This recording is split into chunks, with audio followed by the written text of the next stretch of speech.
Hi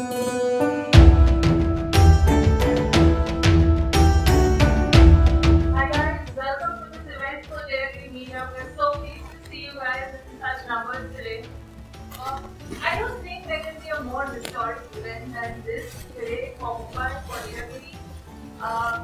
So DJ is an iconic, the most legendary data scientist of all time, and we are all here today. We just, to mark this event, I don't think there's a better way than to stand up for our national anthem and say it all here. So can you please?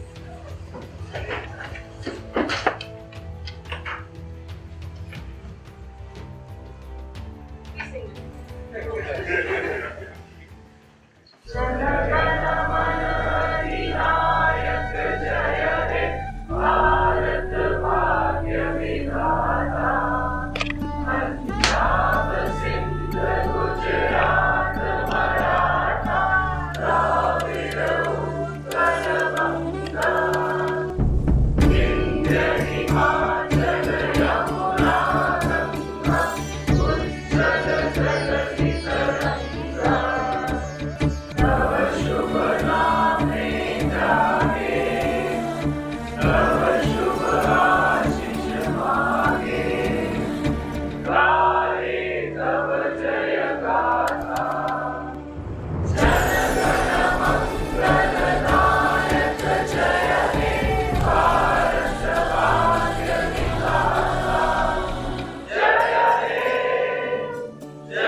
So, my name is and I'm one of the co-founders at DataGiri along with Patil and Mahesh. So, I've worked for a decade across different technology roles with Accenture, Capgemini, and I have two of my bosses from those days, Shanti and Rashmi, both of them here, and I'm very happy to see you guys here. Increasingly, I've seen that most of the problems that we face in business are essentially data problems. And in my last stint when I was working at Nielsen, we had acquired this company, Excelate, an Israel-based data and technology startup, and we were merging it into our SAP landscape. There were certain issues and we were looking for help. We looked around and we wanted to go to a meetup community where business problems, some real challenges could be discussed, and we found none. So that's the time me, Patil, Mahesh, we all had got together and we thought that there needs to be a community, a meetup community where such business problems, challenges can be discussed and we can collectively, collaboratively work as a community to get some real outcomes out of it. So we started DataGiri as one crazy experiment. We did our first event right here at Rise Mumbai. It's our first anniversary today. DataGiri is 1 year old. And about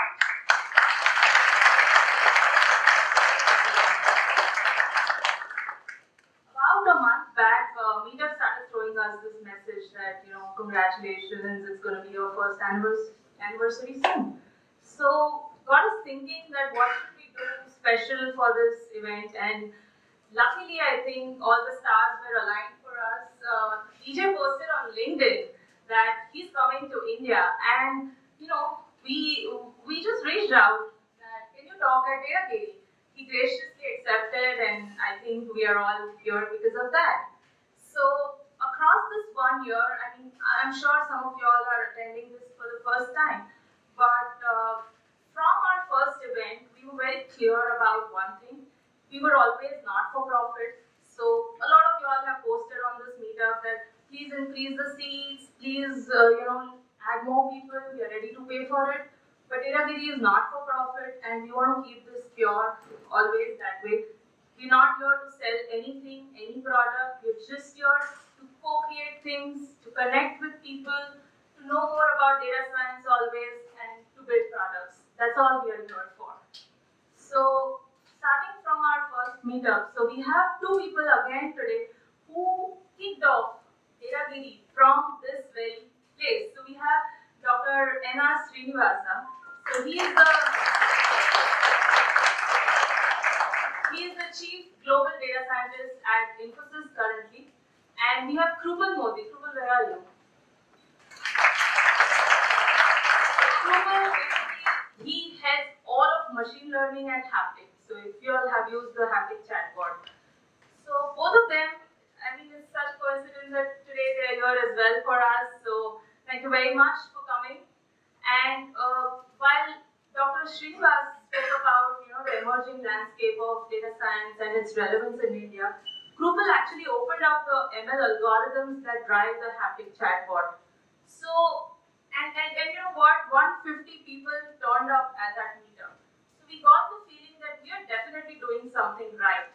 And from there on, we made it a point that in each meetup, we had a new theme. And at the end of it, make sure that people take away some hard learnings. So if you are a data enthusiast and you've come to the meetup first time, and somebody is talking about CNN, right? You don't know what that is. So we make sure that we start from supervised, what is supervised learning, what is unsupervised learning, and then go on to some advanced stuff so that everybody derives value out of it. So people came back and that kept on encouraging us. Now, without taking much of anybody's time now. So DJ, I'm not going to say anything about you, who you are, what you've done. We just have this surprise for you, the DataGiri side.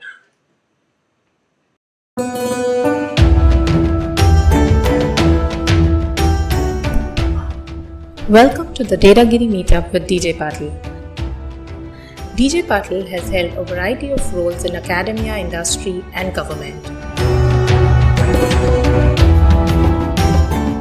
Most recently, he was appointed by President Obama to be the first US Chief Data Scientist at White House. That's why I'm so pleased to welcome Dr. DJ Patel as the federal government's first Chief Data Scientist. Here, his efforts led to the establishment of 40 Chief Data Officer roles across the federal government.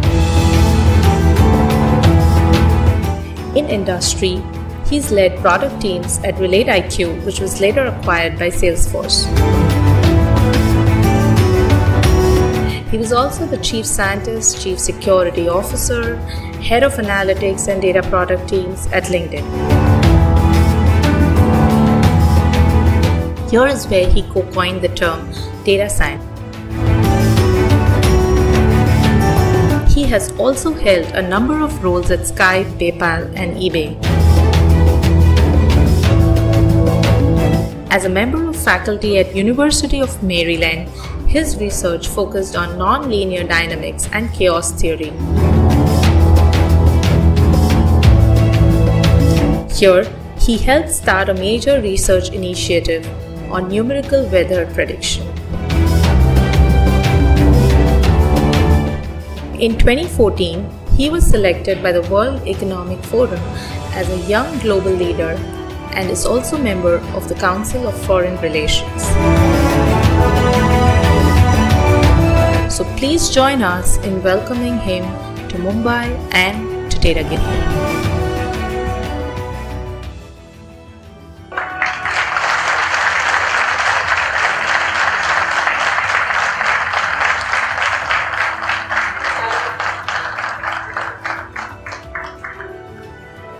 Come up and say a few words about it and your journey.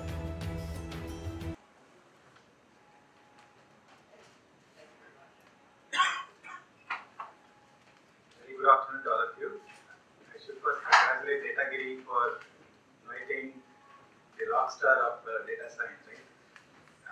DJ Patel. It's an honor to be here at this event, and I'm also very happy that DataGiri has gone through 1 year, and I wish it many more years of success in bringing together people who are like-minded. Very quickly, I will not take much time, but I would like to thank Dr. DJ Patel for giving us a day job, and I have 2 or 3 posers for him. I hope he will answer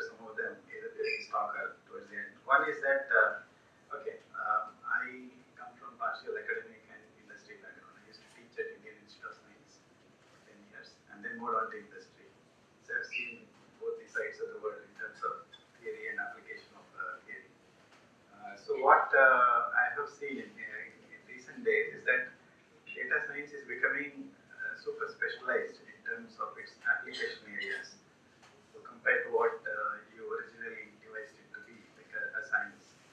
So what are your thoughts on what people should upskill themselves for? First one. Second is, I also see that there is this new bandwagon coming up called artificial intelligence. Now, there's a moving industry to package it as something slightly separate from data science. So is that really true? So how should we all be prepared for the next wave of revolution? And thirdly, how should I keep my day job? Because I've seen that most recently, there's a lot of automation and AI that has got into data science itself. And a lot of models can be really created by anyone. It's like handing over the surgeon's knife to anyone around, right? So go to the surgery. So what are the pros and cons of such an automation? And I think with that I will not take much more time, but it's a real pleasure to be with you, and hopefully interact with you in the future. Oh boy. It's a painting that always reminds you of the Mumbai monsoons.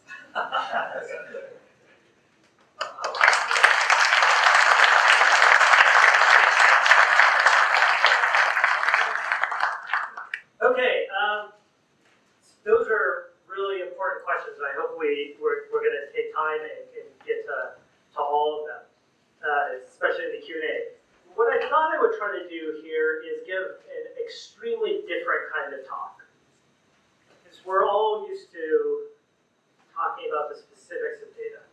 And one of the really good fortunes I've had is to look at data in a very different capacity with people that typically don't get a chance to use data in different ways to solve problems that happen at different scales. And I think there's a lot of very big parallels here for the entire Indian ecosystem and for every person. And so let me walk you through some of these things. So I can be found at, if you're trying to look for me on Twitter, there's two of me on Twitter. One is I can't actually check anymore because that's my official White House account. I don't have a job. Just it's clear. I'm no longer with the federal government. We have a different person. We can talk about that too. Well, maybe not. And you can find me on LinkedIn too. Those are the easiest ways. But let's start with, let's take a look at where we are right now as a world. And I think that we always love to complain about the world we live in. But if we take a look at where we've been and where we're going, it's really surprising. So, 10 years ago, those phones 10 years ago were just now celebrating the anniversary of the iPhone. The phones didn't take really pictures. They were a little bit kind of low-res pictures. We're still mostly on flip phones, taking the pictures. They definitely did not take videos. Videos was like, wait, why would you take a video on a phone? That was really weird. Buying shoes on the internet was just a weird concept. Like, why would you ever do that? I remember when Mintra and everybody else was trying to think about, like, people would actually buy designer things on the web. That was, like, crazy talk. Carrying stacks of maps. When you showed up to an airport, you would get a stack of maps. And now you don't just get a stack of maps. Like, have you ever seen a map now? Like, you have to go to a special or try to find a map or order a map now. That doesn't happen. The world we live in today, and this is the difference, not the world we live in, the world we expect. A big difference between living in and expectation. The world we expect is instant customized news. Right? We don't just want news just kind of in a regular form factor. We want it tailored to us, being able to get it very rapidly digestible. I need to see real-time traffic. I need to see where to go, how to get there. Extremely fast, on demand, wherever I need it. Although I'm learning in Bombay is, green on Google Maps means something different than what I'm used to. They're like, this is green, it's green. I'm like, wow. Maybe we'll get to do the U-turn at some point. Car service on demand. Look at the growth of Ola. This is phenomenal how fast this goes. I remember meeting Bhavish very early on. For those that don't know, I was helping out Ola before I went to the government.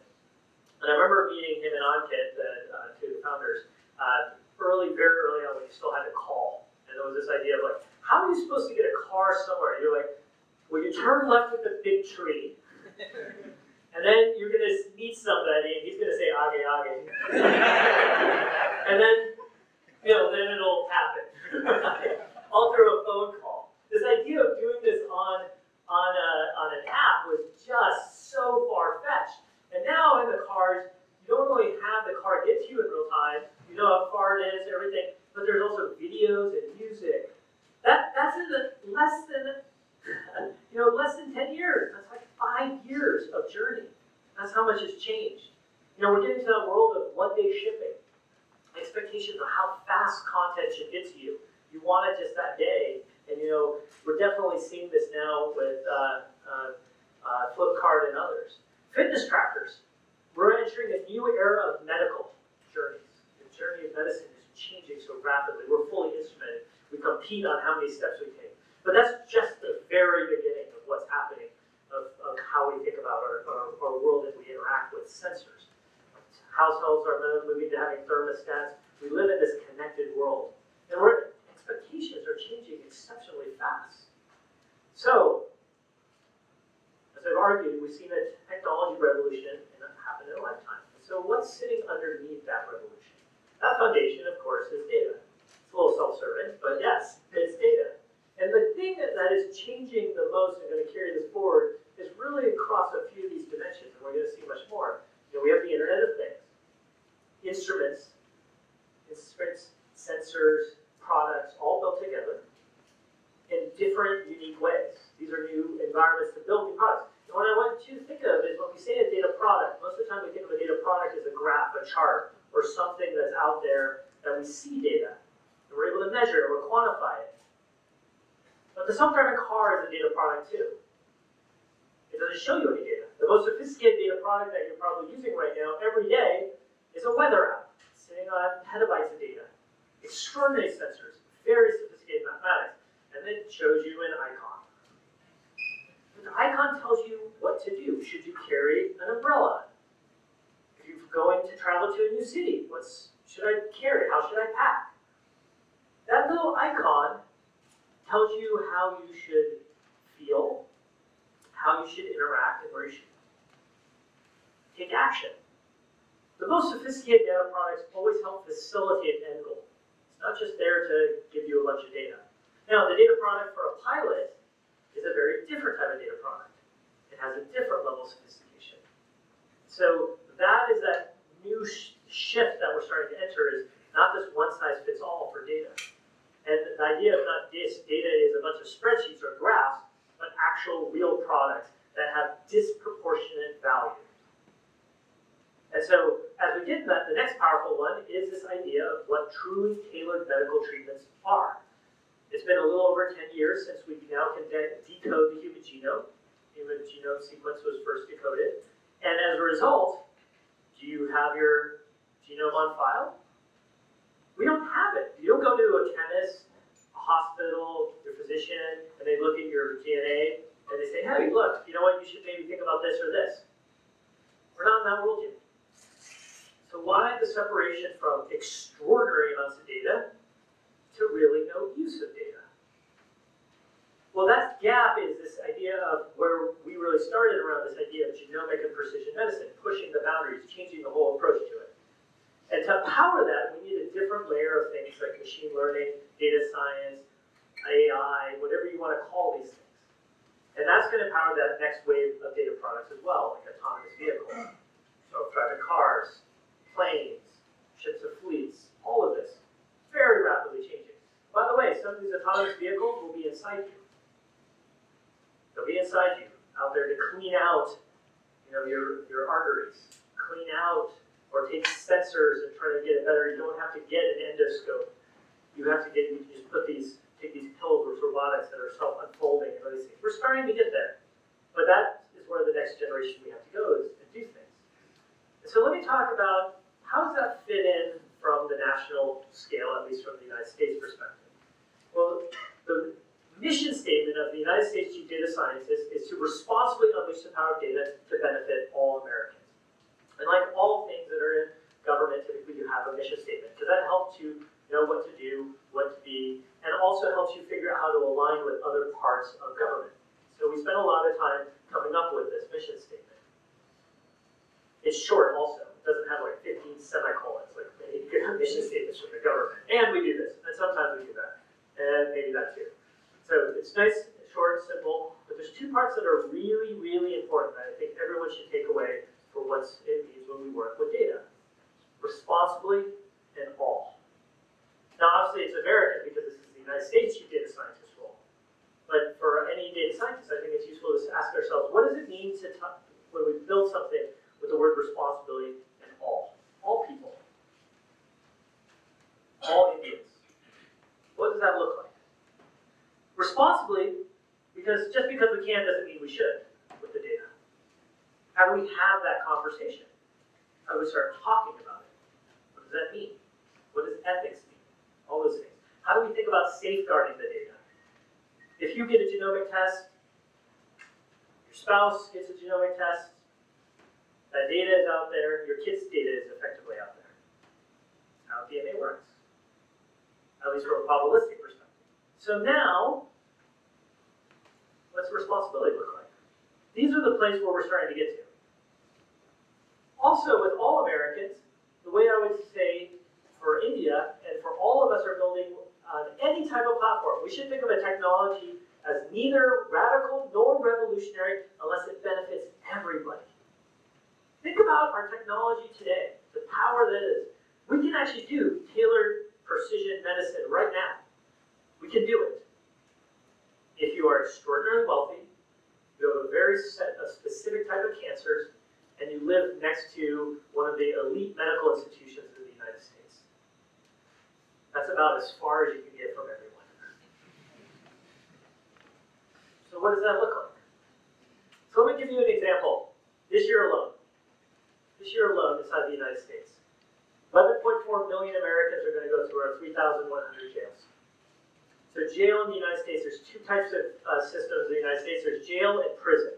Jail is typically you get in trouble, you're going to go to the jail, you maybe have to post bond to bail to get out for a little bit, then you have your court case, and then if you get convicted of something serious, you go to prison, and you actually do time, long-term time. Like, you don't do like 10-year sentences typically in jail. That's not what the intent is. So, but look at that ratio of number, 11.4 million people going through 3,100 jail. That's incredible. So let's make it worse. They're going to stay there on average 23 days. 23 days they're staying there on average for that. 95% will never go to prison. Never move on. We have created a cycle of incarceration where people are just cycling through and through and through and through. You don't just need to take this model, you could figure out a parallel model in all sorts of portions of society. The big point about this is who pays for this? Who's really paying for this? This economic cost, the economic cost is pulling money out of a system that would normally go to a teacher, a park, a road, playground, something. We are draining our society through this inefficiency. That's extremely painful to know. Take our largest jail, Cook County Jail. 90 plus acres, almost 93 acres of jail. Cell phones don't work for miles around this place. By the way, this is just a short drive from the University of Chicago, one of the premier academic centers in the world. Just miles. But everywhere around this jail, cell phones don't work for miles. Remember, we're talking just a jail. It is 90 acres. 1/3 of the inmates have mental health issues. So where's the technology revolution for them? Because we talk about who pays for this. But when there's no cell phone for miles, there's no internet, because no one's willing to invest in this community, there's zero chance. They're not just paying in economic costs of dollars getting sucked out of the system. We are actively de-investing in a kid's future that lives there. We are penalizing through this system the children of these people, the relatives of these people. When we talk about that in tribal lands or rural environments, there's an interesting parallel here that's deeply, deeply troubling of how we think about investing. And so, how do we start thinking about this? Where do we start going? So one of the things that was really powerful for us is when we get to meet people in the White House. And one of those people is Pete Early. That's Pete. He's actually a famous author. But more important is he's this Kevin has a disease, schizophrenia. It's a mental health issue. Sees hallucinations, sees things, causes all sorts of problems, psychotic episodes. And one day, Kevin broke into a neighbor's house, naked, crawled into the tub, and was having a psychotic episode. Naturally, they called the police. If you've read anything in the news, you know how our interactions with police of this type typically end up very bad, oftentimes with the person being hurt, in some cases killed. Yet this officer has something different going for him. He had been trained in what's called crisis intervention, to learn to recognize these symptoms. And instead of putting him in that jail system and just cycle him, he said, whoa, you know what? I'm going to take you to the right type of mental health institution. I'm going to get you to the right health institution, so you're going to get the treatment you need. There's zero value in me taking you to jail. I can put you in handcuffs, I can punch you, I can beat you up, even shoot you. But what about peace in that case? It's thinking about the bigger picture. In that case, it worked. Evan got the treatment he needs, happy family, holding a stable job, world's a much better place for everybody. So how do you scale that? How do you make that work for everybody? Well, it turns out Miami-Dade, Florida, county in the south, in Florida, figured out that they have a similar model of this. And they said, we're going to train all of our officers in this crisis intervention technique. It's going to cost about $1.5 million US dollars to do this. And we're going to see what happens after a year. Here's the results. For 1 year alone, they were able to save more than $10 million just from this simple program. More importantly, they closed the full jail because it was empty. A little bit later on, continuing this program, they closed the second jail. So what enabled that to happen? It's actually a data science problem, but not the way we think of one. What they simply do is the hospital has a bunch of data, the health system, and the doctors have, or the police have a lot of data, the criminal justice system. Yet this data never is shared. Because of privacy reasons, it's hard, people just don't want to do it. So they simply say, hey, we're the criminal justice system and we see these people cycling in and out, all these people who we constantly catch. And we know they have mental health issues and other things. So let's just come up with a list of who they are. And we're going to share it with, see if that same list is true that they have mental health issues over here. So we're literally passing spreadsheets. That's all we're doing. We're not, this is like no machine learning here. This is like, you know, we're like, the maximum function is you know how to sort an Excel spreadsheet. Like that's like what we're talking about. It's like, you know, it's like playing gin and rummy, go fish. Or it's like, have you seen Sally? Nope. Okay, well, what about Shivani? Oh yeah, Shivani's on our list. Okay, great. When you see Shivani, don't take her to jail, take her to this thing. So that's how they rolled it out. So we rolled it out nationally. We took that model and we made it a national effort, and it's called the Data-Driven Justice Initiative. It covers over 94 million Americans, involves 10 full states, and also is been starting to show wild success in the same way. And the point here that I'm trying to get across is data at its lowest form, working on this, what might seem like the most mundane problems, has a disproportionate impact in ways that aren't obvious. And you don't have to go to machine learning and AI. Just go to that. Now, to make this work at scale, now you've got to bring a much more heavyweight machinery. You've got to start building a platform, a technical platform that allows this to happen. And there's a consortium of classic Silicon Valley companies that have come together to say, we're going to build this and make this free for everyone to use. So, because we don't want people going and getting stuck in the wrong system. We had a similar one where we had a problem around officer-involved shootings, harassment, questions around policing. So what we did is we literally got all the police chiefs, all the civic activists, technologists, we put them in a room at the White House, we brought presidential cupcakes because they have nice steel, and they seem very fancy, and we locked the door. It's easy to lock the door at the White House and not let people leave because we have guards. So it's but there's something interesting that came out. They said, hey, you know what? I don't know how my city is doing compared to your city. I'm like, really? You don't actually have any idea? There's no platform to say, city 1, how do you compare with city 2? Because in the financial world, you know exactly how to compare company A and B. But you can't do that around policing. So they said, yeah, well, what happens if we opened up all that data? So the cities all got together and said, we're going to open up that data. They started what's called the Police Data Initiative. And here's something that's remarkable that comes out of this. So this is a superintendent of police. It's like the police chief of New Orleans. This is Grace Clark. She's 14. When you look at this picture, who's in the power position here?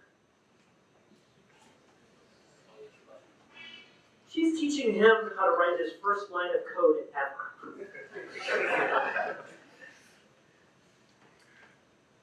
Most of the time when we see pictures, we see the officer, leaning down, talking to the kid, and like the body language is completely different.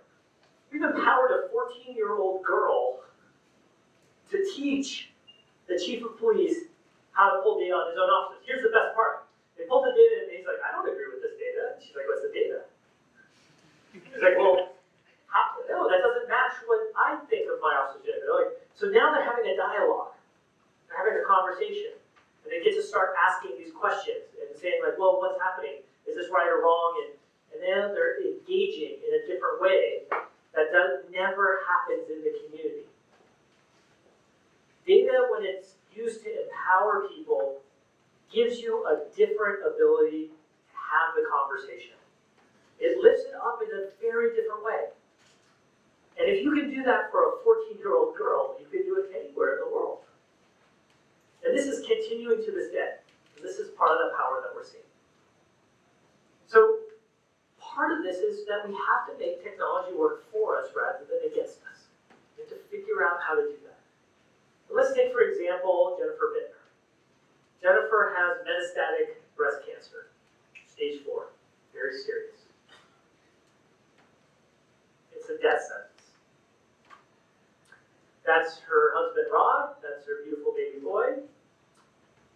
She wrote into President Obama to point out that there's the progress of science is going to go happen at a certain rate. There's her life expectancy. And science will not allow her to be able to see her child learn how to ride a bike, her child to be in a play. She said, I think science should go faster. We read that, and we said, Jennifer's right. What happens if we unleash the full force of the entire United States of America to go after this problem? What would that look like? What would a true effort to let everybody try to work on a problem?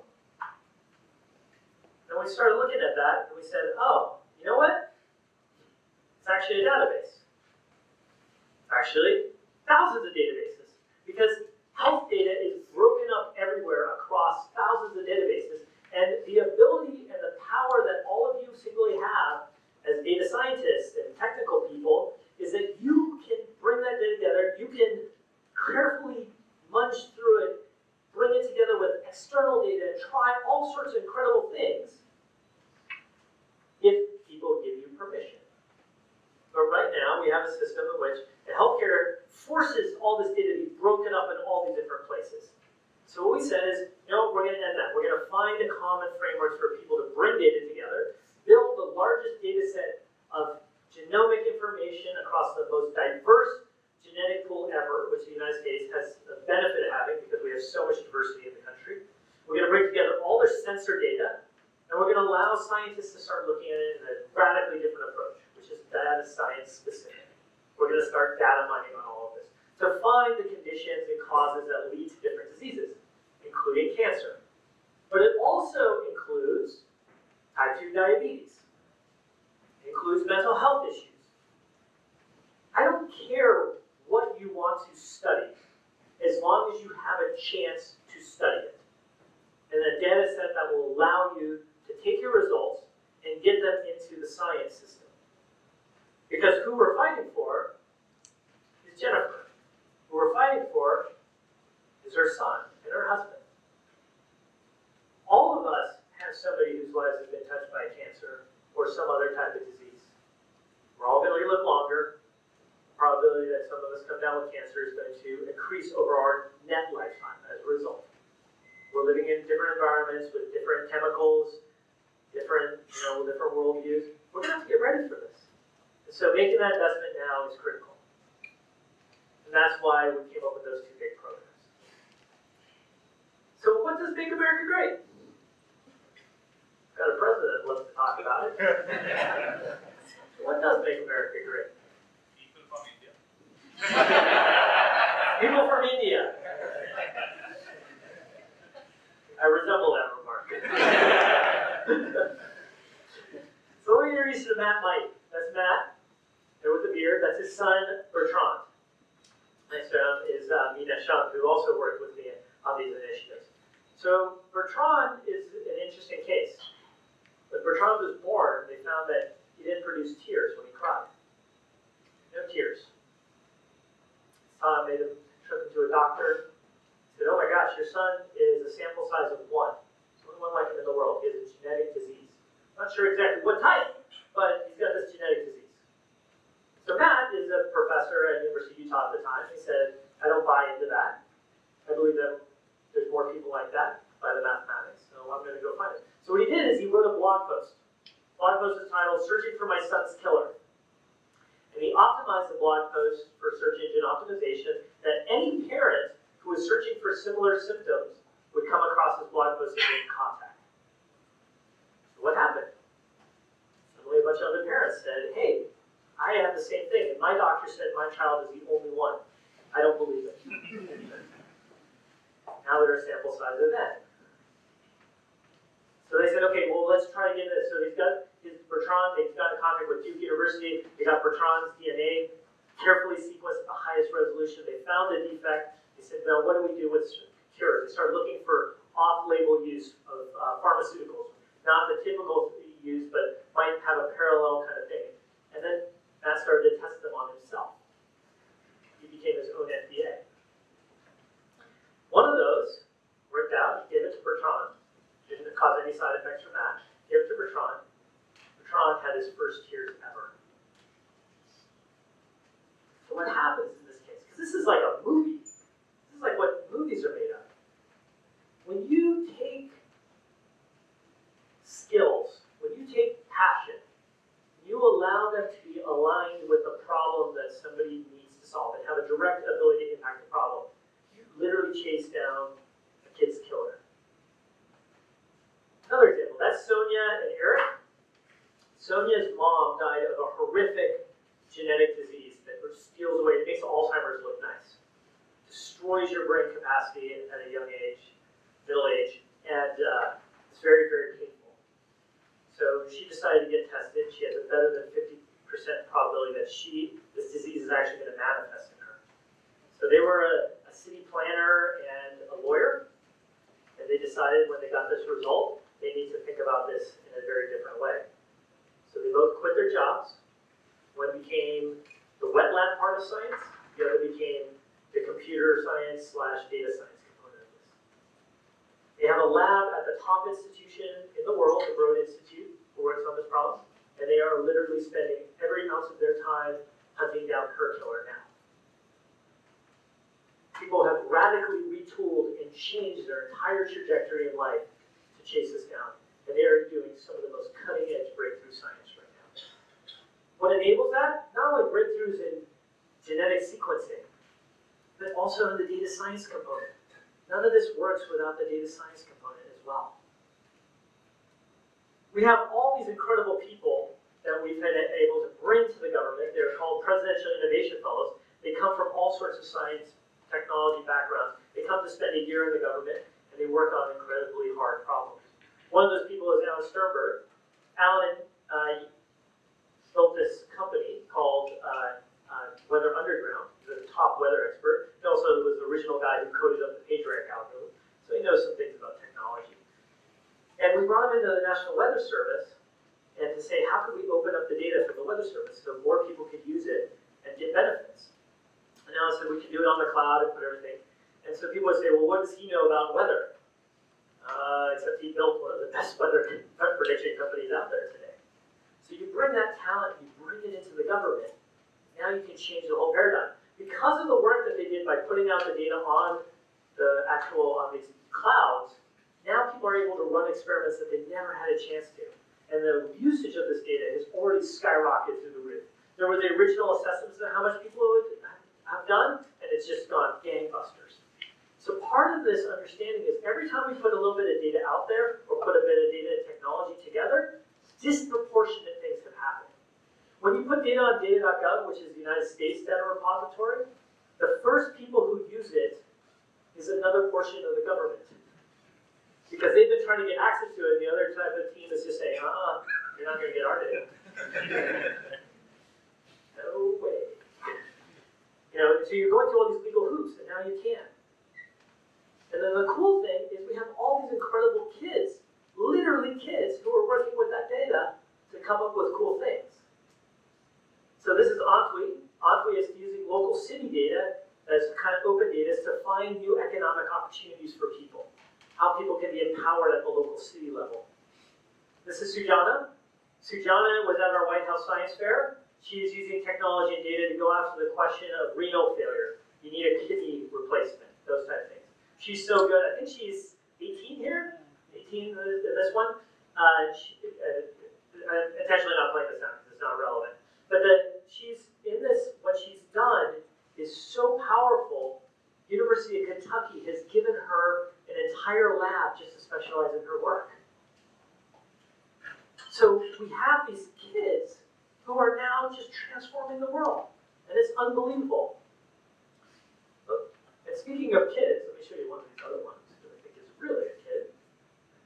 Oh, one of the ones that also. So this is the lesbian, gay, and transgender community where we brought them together for a hackathon. And one of the important things why I'm showing you this is there's a lot of questions about where do good ideas come from. And then we got this group together at the White House to talk about what are the things that are needed to be built by the LGBT community for the LGBT community. And the ideas they had are stunning and unbelievable. And also equally empowering as I remember thinking like, these are not just problems for the LGBT community, these are real company ideas that should be funded now. Ideas come from populations that you don't always appreciate. The strength of the United States, the fundamental strength of the United States is our diversity. Male, female, religious, Christian, Hindu, Buddhist, Muslim. Don't believe in religion. Where you're born, where you immigrate from. Immigration is our superpower this way. Bringing these people together and giving them a chance and a voice unlocks things that we are blind to. It gives us a much better perspective. This is Tilly. Tilly is holding my notebook with a bionic arm because she was born with a birth defect where her forearm is terminated about there. But she's got this arm. There's another person who's not in this picture. He's got a robotic arm where they took, he's amputated out of a motorcycle accident. They took his nerves, rewired them a little bit closer to the surface. It's got Bluetooth sensors around it. It can control the arm fully. His arm is so strong that it could crush my skull. It has a dexterity that he can just deftly shake my hand.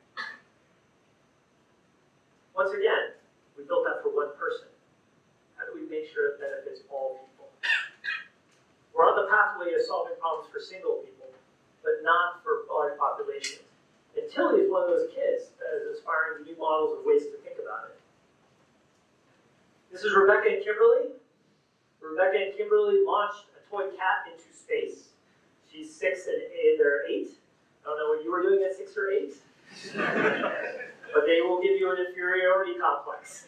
Because if you talk to them about space design, you realize like, wow, they're the future. You just have to give them a chance. And the toy space, this toy cat actually did fine there. These guys here, Mike, Sam, and the crew, it's in a wheelchair. It can code with one hand. It can code like a madman with one hand. It's designing systems to identify where sidewalks are not safe for people in a wheelchair, where they need to be fixed. The rest of the team are learning from, sorry, this is Steve. This is Steve. So Steve, the rest of the team is learning from Steve, because we don't even know how many of us actually understand what it means to be living in a wheelchair, or to have this kind of paralysis. So Steve can teach us this. He goes by his Twitter handle is One Arm Coder. And it's amazing to see what happens if you give him the ability to actually code. One that I'm particularly proud of, this is our team from the United States that won the Math Olympiad. We hadn't won in over 30 years. We won back-to-back years. So we had the team over from the White House to the White House. And one of the powerful things about that is what got us to shift. How did we go from losing to massively winning? The big thing about there is we made it fun. They have a coach named Poe, and Poe just focuses on making it interesting. These kids don't live anywhere close to each other. They all trade notes and interact through Google Hangouts. The only time they meet is really at these math camps or at the competitions. So we're seeing this transformation in how digital technology can empower kids in a different way. My single goal that we still need to focus on is that this team needs to be better gender diverse. This is hard members of some of the Facebook team and the rest of the community who came together during a hackathon to focus on how we can address suicide problems, especially in our veterans population, people who served in our military. And they're coming up with all sorts of clever ways to bring the technology that they've learned and wisdom they've learned in companies like Facebook to find new models on how to actually get people services that they need. And one of the ones that I've recently rejoined is the board of Crisis Text Line, which is a suicide platform, a suicide prevention platform that uses text messaging to get you the help you need, because people, let's face it, we don't call anymore, we text each other. So why not have a text messaging platform to get help? Finally, let me go into this, because this is a little tougher one. This young girl here, pointing to her dad. It's Jake Brewer. Jake Brewer used to be on our team, phenomenal data guy. He was killed while at the White House, while serving at the White House.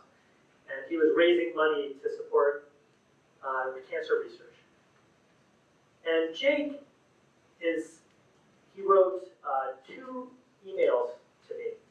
His very last email to me was titled Ultimate Frisbee, and then it was South Lawn, how do we make it happen, which is the lawn in front of the White House. So we never played actually Ultimate on the South Lawn, but we did play at Camp David, which is the personal retreat for the president. But his second to last email that Jake wrote was this, saying that every American should think about the pledge they take to really serve. And the reason I'm sharing it here is because I don't think it's a pledge for America. I think it's a pledge of technologists and everybody for the world. This is our world, and we should be focused on what's going to make this world better for our kids and our kids' kids. I think it starts with this. And so this is what he says. And I think you substitute American for Indian, Mexican, Russian, Chinese, Japanese, Korean, doesn't matter. Substitute world citizen. I pledge to be an active American, in this case Indian, to show up for others, to govern myself, to help govern my community. I recommit myself to my country's creed to cherish liberty as a responsibility. I pledge to serve and to push my country when right, to be kept right, when wrong, to be set right. Wherever my ancestors and I were born, I claim America, or India in this case, and I pledge to live like a citizen. It's a great reminder. It's a phenomenal reminder of what we're supposed to be doing. What does it mean to build technology and use this data in novel ways that you wouldn't expect? So the 3 principles I want you to take away. When we think about data, people are always greater than data. You know, we talk about edge cases all the time. We love to talk about edge cases of a product. That's an edge case. Edge cases have names. Could be Sam, could be Shirley, could be Shilpa. Could be Dave, could be Samara. They have names. We have to remember what gives us courage to challenge ourselves to do better on those edge cases. To do that, data is a force multiplier in problems you would have never expected to find data working. Criminal justice, social reform, clean water, energy. Data is that force multiplier.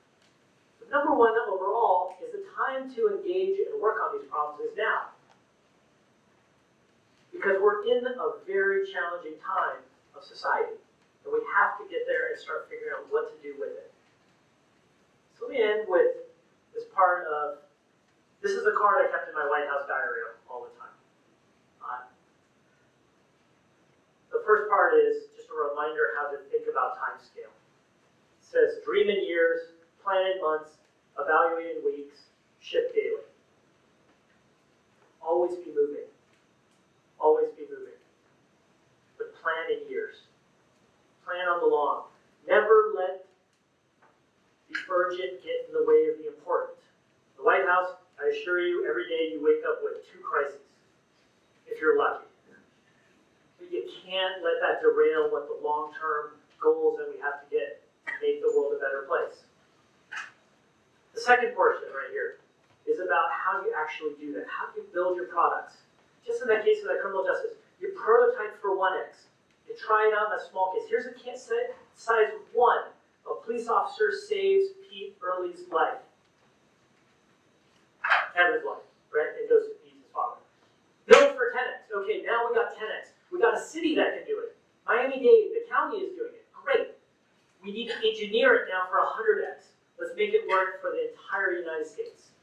Let's build it out faster, bigger, all the different things are required. The 2 metrics that we always focus on. What's required to cut the timeline in half? What's required to cut the timeline in half? And the other one is what needs to double the impact. This is super obvious in social networking or any consumer internet company. Because you say, what's the time required to cut the timeline in half of the product delivery? Or if you're in social networking, it would be, hey, you have to get to a certain number of connections. Maybe it's 100 connections. How do I cut that time in half? And then how do I cut that time in half again? And then half again, and so on. What's it takes to double the impact? If you're at 10 connections, how do I get you, or to say 50 connections, how do I get you to 100 connections, and how do I get you to 200 connections, then 400 connections, and so on. And if you combine those 2 together, now it's even more powerful. How do I cut down both the time it takes while doubling the impact? Why is this so important? It's a subtle trick, especially for those of you that are involved in product, is it puts your trajectory now on a logarithmic scale, which therefore means everything you prioritize has an exponential impact. All too often we work on things where we eke out only percents. But if you start asking yourself this way, it goes on this exponential curve. The crazy part about this, if you think like this is for a startup, this is what we did at the White House. This is how we rolled out, thought about our technology and our social programs and everything. Everything we did stemmed from these kind of 3 buckets. It is also the same 3 buckets of how we built LinkedIn and Relate IQ. So I think they can work for all of us. So let me go back to this about data science. We talked much more about the other aspects of it. Because I told you a lot about how data science is working and doing all these other things. But I haven't shown you a single graph. I haven't shown you any equations. The only thing I've done to teach you about the power of data is tell you the names and the stories of people where data has transformed their lives and has the potential as a result to change the world. And that's the most important thing that I can convey to you of everything that I've learned. Everything that I've learned around data singularly comes down to focus on the people, and that will lead you to the bigger problems. Focus on the people, and it will lead you to the bigger problems. So thank you for listening, and let's take some questions.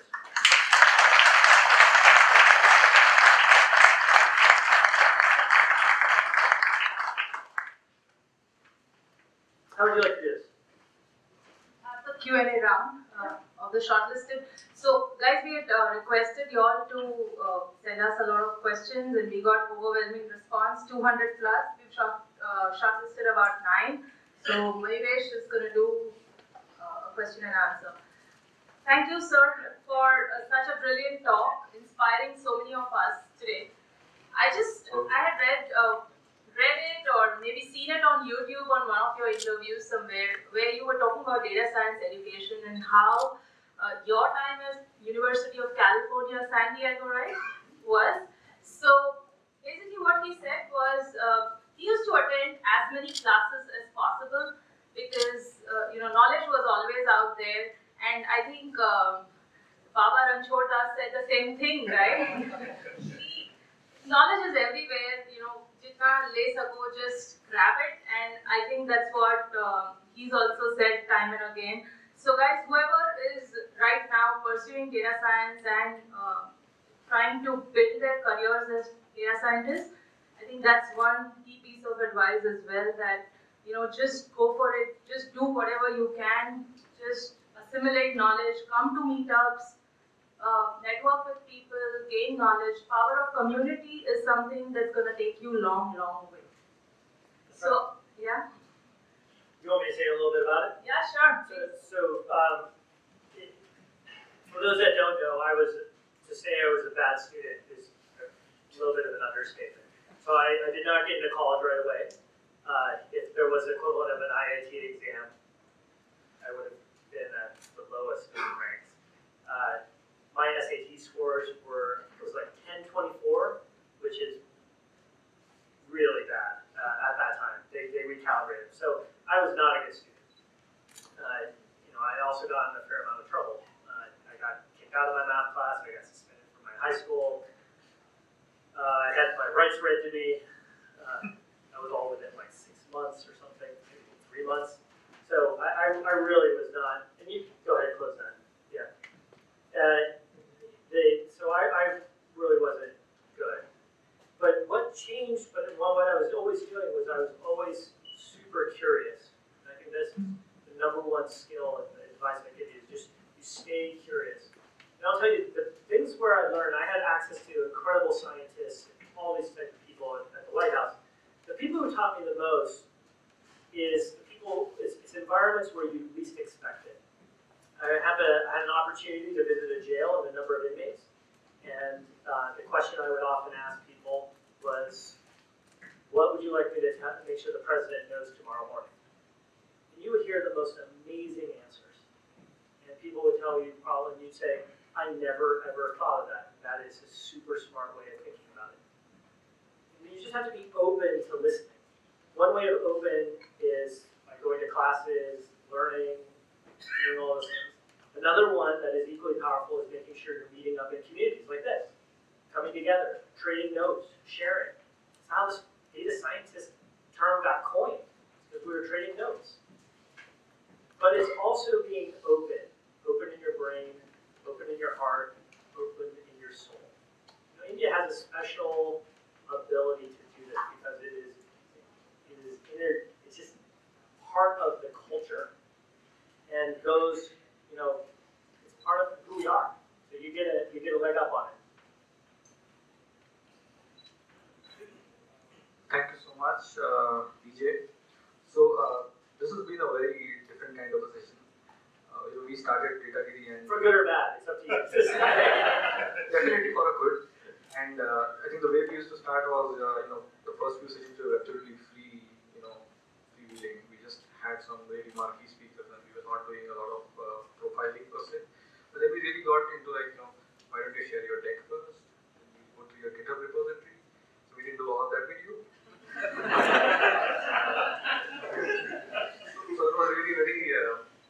This has been like a revelation of sorts. I think just to conclude the last part, where you said not a single graph, not a single equation. I think just about focusing on people that really somewhere sums up the whole experience for a lot of us. So I think what we've done today is we actually reached out to a lot of folks. Close to 600, 700 people said they want to come here.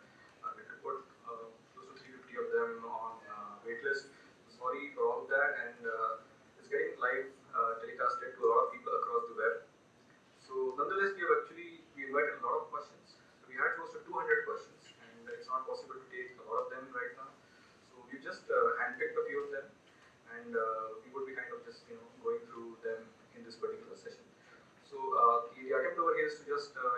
the same sort of people to stand up at their respective place and then introduce them. If you could just introduce yourself, and your question would be popping up on the screen, so that's for the benefit of the larger audience. And if you could pose the same question to DJ in your way, and if you could oblige us and just help us with the perspective that you have on it. So, if you could start, can we have Paul M? Perfect. Welcome, Paul. Thank you. Yeah, so I'm Paul 9000. I'm a data scientist based in Bangalore. Great. Thanks for coming up. Yeah, absolutely. I used to live in Mumbai, so it's a good chance to get back. But seeing you speak is super. Big fan of your books, DataGiri, etc. They're all free. It's true. That's an important attribution. So you presented so many really interesting cases that you worked on at the White House, and I'm sure you saw way more than that. A lot of interesting, exciting, challenging problems came across your purview, and you couldn't solve all of them, and a lot of them, you know, in order for you to apply data science in an effective, efficient way, would have required, you know, the collaboration and participation of the agencies and organizations closest to it. So given all that, I imagine it must have been really important for you to prioritize and decide where to focus in and where to expend your attention.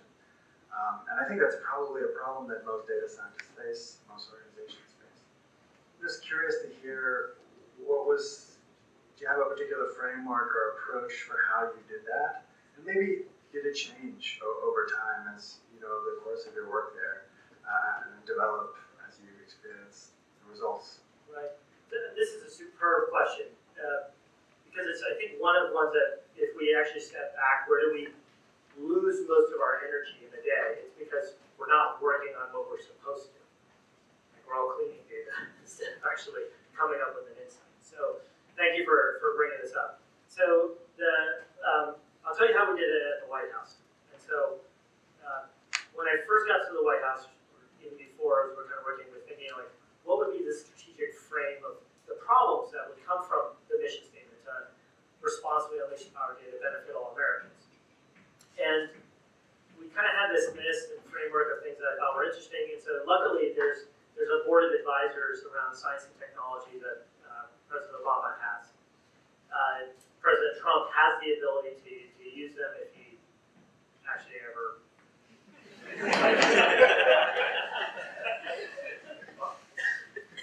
Moving on.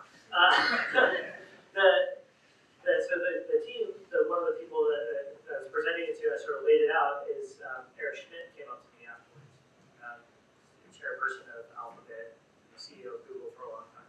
He came up and said, DJ, that's really good. You know, I think you're working in the hundreds of $1 billion range. Your job is to only think of $1 trillion and up. And he just walked away. Thanks, Eric.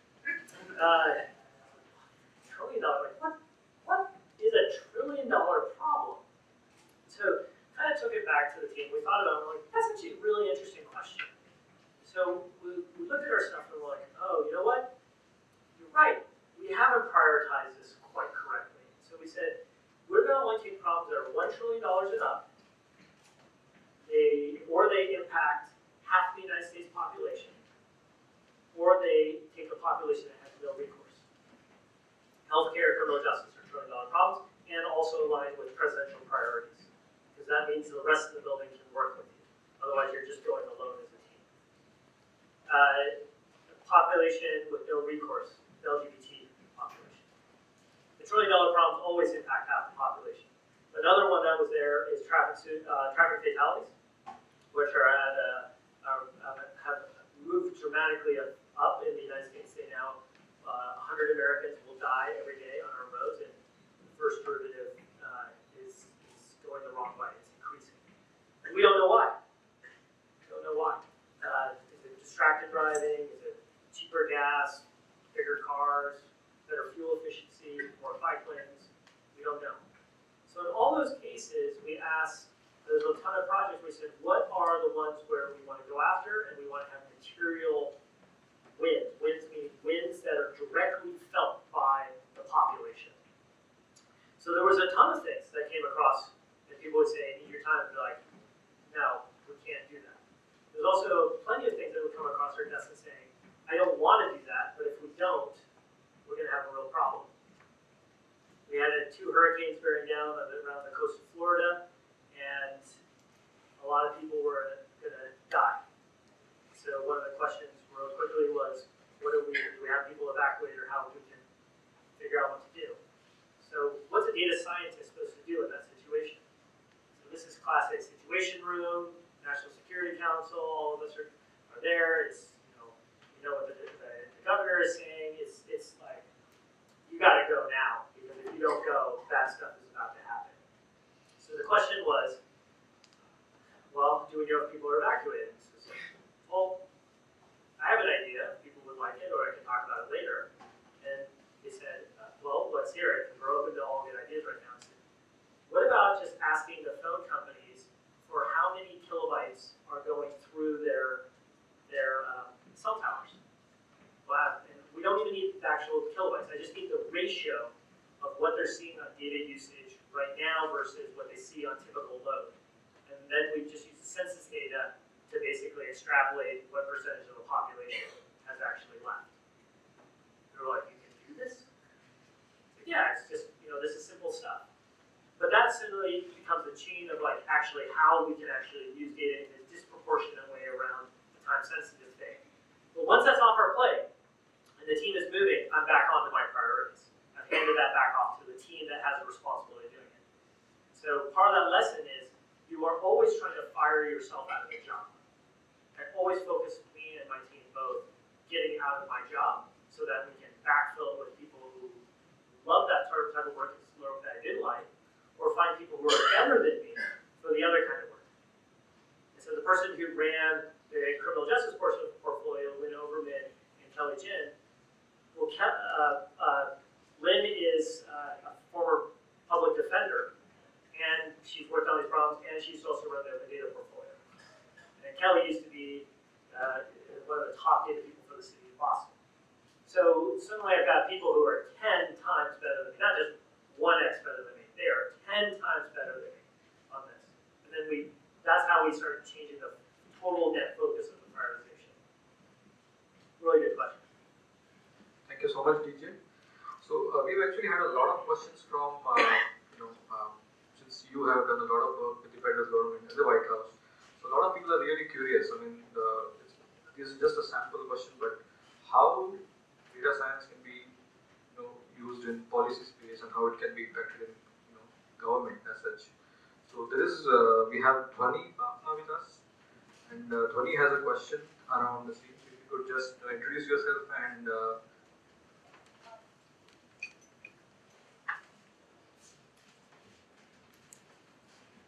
Hi, I work at Columbia University Global Center in Mumbai for the education portfolio, and essentially my question is, we've heard amazing stories from you how you use data in the US. All the stories are extremely inspirational. How can we do that in India, considering the fact that we have a lot of data which is archived in the government, often let loose, often not available. It's really difficult to find data on government portals. You really have to look at paper trails. What can we do to use it efficiently, and also kind of close the open loops, secure it, and lastly, how can that then lead to people having better access to information and then improving public services? Because there's so much data and so many people to cater to, I'm really interested in knowing how can we do that in Europe. So to start with, here are 2 thoughts. The first is, it is a democracy, democratic process. The hallmarks of the democratic process are transparency and accountability. This isn't an American ideal. This actually goes back to the Greek system. They used to put tablets out in front to actually have transparency around how things were spent, where money was going, written into the stone tablets. So it's a time-old tradition. There's also this other aspect that I think all of us should appreciate is that who and where did data science come from? The Indus Valley is where zero came from. The original astronomy and all of the work that was there, that is data science. You're taking observations, you're coming up with equations and trying to understand and interpret a very complex system. We actually has a natural arc. We've actually deviated from that arc.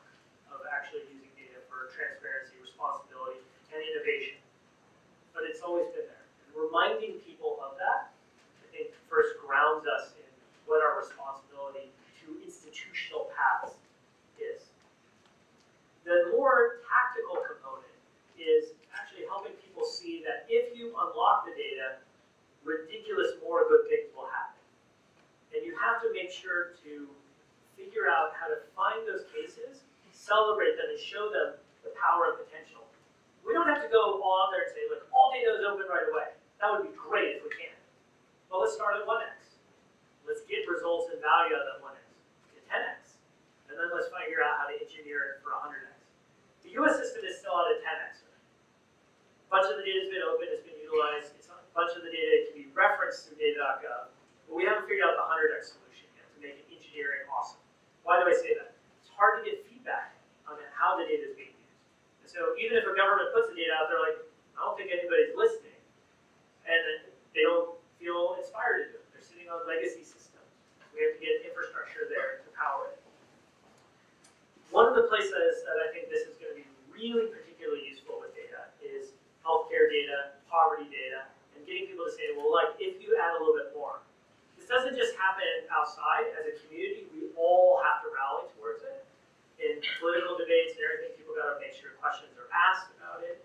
People are challenging people about it, and forcing politicians to make promises and commitments to it. The other one is that you have to figure out how to get partnerships with the government. That means going in and actually serving. President Obama could have said, I'm all for data, and if he didn't have us actually coming in and working, it would have never happened. We saw what happened with healthcare.gov, for those who were paying attention, when you didn't have technologists running the system. These systems fail very quickly. So you have to have really top-tier technologists at the table, hand in hand, not politicians and policymakers and then technologists. Everyone's got to be at the table equally. And that's how you get to better decision-making process. It's also how you also make sure the data is being used responsibly and securely. And one of the things that I think is important, when we should all address in making sure that happens, is every data science training program that's out there in the world, we have called for, at least they're under the purview of the United States, we said that every one of those programs must have ethics and security as core central parts of the curriculum. Not just some elective. Because when you build a database, if you don't know about overflow and injection attacks, that's crazy in this day and age. You've got to have all that stuff together.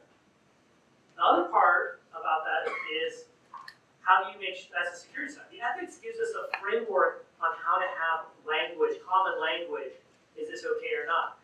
In our system and the conversations that are going around privacy right now, what I see as one of the challenges is people are using very different vocabularies and having conversations of one type or another. So they're mixing policy and ethics and legality all simultaneously. That makes it very hard to have a healthy, constructive discussion. Also, combined with the policy question of what is good policy, what is good technology, and making sure that we're not saying, ooh, look, we built an amazing hammer, let's use it for every single nail out there when it wasn't designed for that. That's the robustness and sophistication that I think would serve everyone better. And the people who are designed and best optimized to do that are all of you. Fantastic. So we have like small goodies for all the questions that are getting selected, and so if you could just quickly hand it over to them then and there, would be fantastic. So that's what you want. It's some messy data. That's what you get. So next we have with us Jacob Joseph. So Jacob Joseph is a practicing data scientist, actually head of data science at Clevertap, and he has some questions for us around how technology and data science and one enables the other. Please. So basically, AI has been in existence since decades, right? But over the past decade, it has really seen a lot of commercial applications getting successful. And a lot of it is also because of the enabling ecosystem, which has, like a lot of computing power being available, the cost also is reasonable. So it's not only important that you have like a good idea, innovative idea,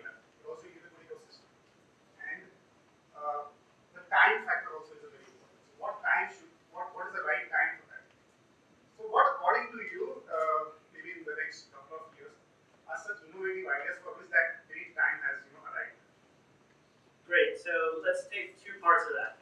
So, interestingly enough, when we were early on and we started using much more machine learning algorithms, which were classically described as AI back in the 70s and 80s, we thought about, well, what do we call this? And we strongly said we're not calling it AI. Like, well, because we knew that was such a bad term because there was overhyped and it just wrecked the whole system. And so we have really started to just reinvent. You know, I was very lucky that my father had forced me to sort of sit down through a lot of these discussions over the time around things like time schedulers and the PDP-11 time periods and these type of things. So when LinkedIn was building some of the early Hadoop systems and there was a bunch of problems, I was like, oh, this is a time scheduling problem. So I just went to my dad and was like, so about that time scheduler, how did those originally work? Our system at that time was called Zookeeper. Sorry, not Zookeeper. Azkaban. That Azkaban system is literally a sort of update of the old time schedulers. So there's a lot of really great wisdom that's out there that's, if you just look, you can take it and it can be reinvented almost in a similar way. Data science. What is data science? Beats me what data science is, as long as it gets you paid more. But in all honesty, like what data science does, and by calling ourselves data scientists, it gives us permission to do a lot more. If you're a business analyst or you're an engineer, you're only relegated to a certain set of problems. Nobody was like, you can work on these other things. When you're a data scientist, you can do all these other things. You play with data. That's what you tend to do. But you do a whole bunch of engineering. You do a whole bunch of math. You may do a whole bunch of storytelling. You may do a whole bunch of product. You may do a whole bunch of design. As long as you're bringing all those things together. That's the power, fundamental power, I think, of what data science is. And by narrowly defining data science, that's data science, this is a data science, we're actually doing ourselves a disservice. Because it's the ambiguity that gets us there. I bet, like, an emphasis, if you showed up and you're like, hey, I'm the data scientist, they're like, well, why is he here? I'm like, because he's a data scientist. Oh, right. Now, if you were the designers, it'd be like, what's design got to do with this? It's funny how we love to put ourselves in labels without really asking what we're capable of. Data science, if it affords us that ability to move around and do much more, let's embrace that. Let's make the tent bigger. Let's make the table bigger. That's what makes us come together and do more. The problem sets that I think this is going to disproportionately impact as a result of making it table bigger and doing more is much more diverse. So Internet of Things, I think, is going to be phenomenal. I also think security of digital assets, what people are typically calling cybersecurity, is a data science problem. First, you got to find signal in the noise. Second, when the attacker is changing this fast, you're going to have to use adaptive learning techniques to go and defend. Offensive, as we know, will no longer be first strike kinetic, meaning like a bomb, an exothermic reaction. It will be cyber, some form of cyber. And as a result, we better make sure we have those defenses. We saw the United States, the most powerful democratic process, or democratic system, attacked. Our system was attacked. We should be very crystal clear about that. Attacked because people stole data, because people put in propaganda and abused systems. The systems did not have the safeguards. That same attack form was used in France, and it will be used in the Indian election system. Because there are lots of people who are very interested in wrecking the world's largest democracy. That's data science. I also think there's a fundamental, powerful aspect of how do we help our brothers and sisters that don't have opportunity. And what that's going to be doing is just fundamentally just sitting down with them and learning what's in their life and how can we improve it. We do that when we build a company. We call it user research. What I would encourage all of you to do is, instead of starting with your head, start with your heart.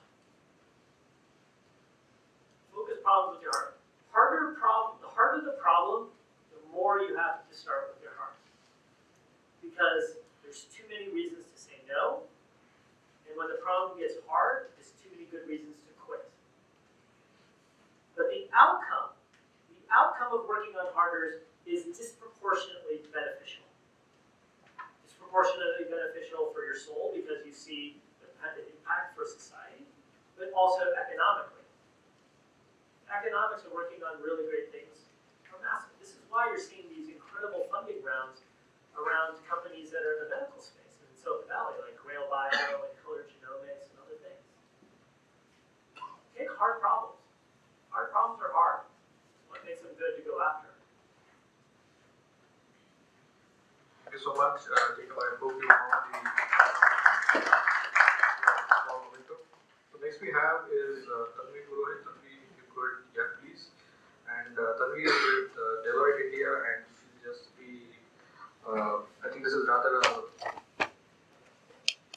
my question is quite generic. I guess that would just add some motivation to the community. I would like to hear, like, what was the most critical challenge that you faced in the entire journey of becoming a data scientist, just from a student into a Maryland and getting into a White House as a data scientist? Sure, I mean, definitely there would be a lot of challenges. I would like to hear some story on that. Yeah, great question. So, my greatest challenge has been finding ways for people to give me a chance. When I was in elementary school or in middle school, I had a teacher who just refused to give me a chance. Actually, actively dissuaded me from taking chances. I had a lot of people who said, nope, you should not be in the sciences. When I was a graduate student in mathematics, I got the second lowest score on one of my qualifiers. The lowest score was because somebody didn't show up. True stories. Numerical analysis was a qualifier. And the next time the qualifiers came around, I did have the high score. I started from way behind, and people just didn't believe. They just couldn't see why. But I got to Silicon Valley, and I grew up in Silicon Valley. So you may know about my father. He's a pretty well-known technologist. So imagine the stress that I put on him. I came back to Silicon Valley. No one wanted to take a chance on me. They were like, oh, you seem like this smart science guy. You're doing all this diplomacy and trying to chase around fighting bad guys about bioweapons and you're weird. That's like basically was the answer. So Yahoo passed on me, Google passed on me. The way I got my job at eBay was my mom happened to go to dinner with the president of Skype at the time, Rajiv Dutta, and she harassed him so much that he was finally going to do a 15-minute call with me. So yes, my mom got me my job. But LinkedIn passed on me. Reed knew about me. He knew about my resume. He saw my stuff. And even then, and Reed has now become one of my best friends. He's one of my best friends. And we've been through building a lot of different things together. So how do you go from that to this total flip size? Just because somebody has to give you a chance. And then the rest of it is you have to own it. So what I would love to see, and I was fortunate to give a commencement speech about one of the high school principal who suspended me. So that high school principal, his name was Mr. Knapp, Bill Knapp. I'm sorry, Richard Knapp. And Mr. Knapp not only suspended me, but he also later on put me in the Super Honors Leadership Program. And so what I think is there is we're all here because someone took a chance on us in some way. Mr. Knapp took a chance on me. Who are you going to be a Mr. Knapp to? Who can you actively take a chance on? It'll be a little bit of a risk, but if you really look at it, it's not a risk. It's just because it's going to cost you some energy. But imagine how good you're going to feel when it happens. Some of those people are going to break your heart. Some of them are going to crush you. But if one of those break through,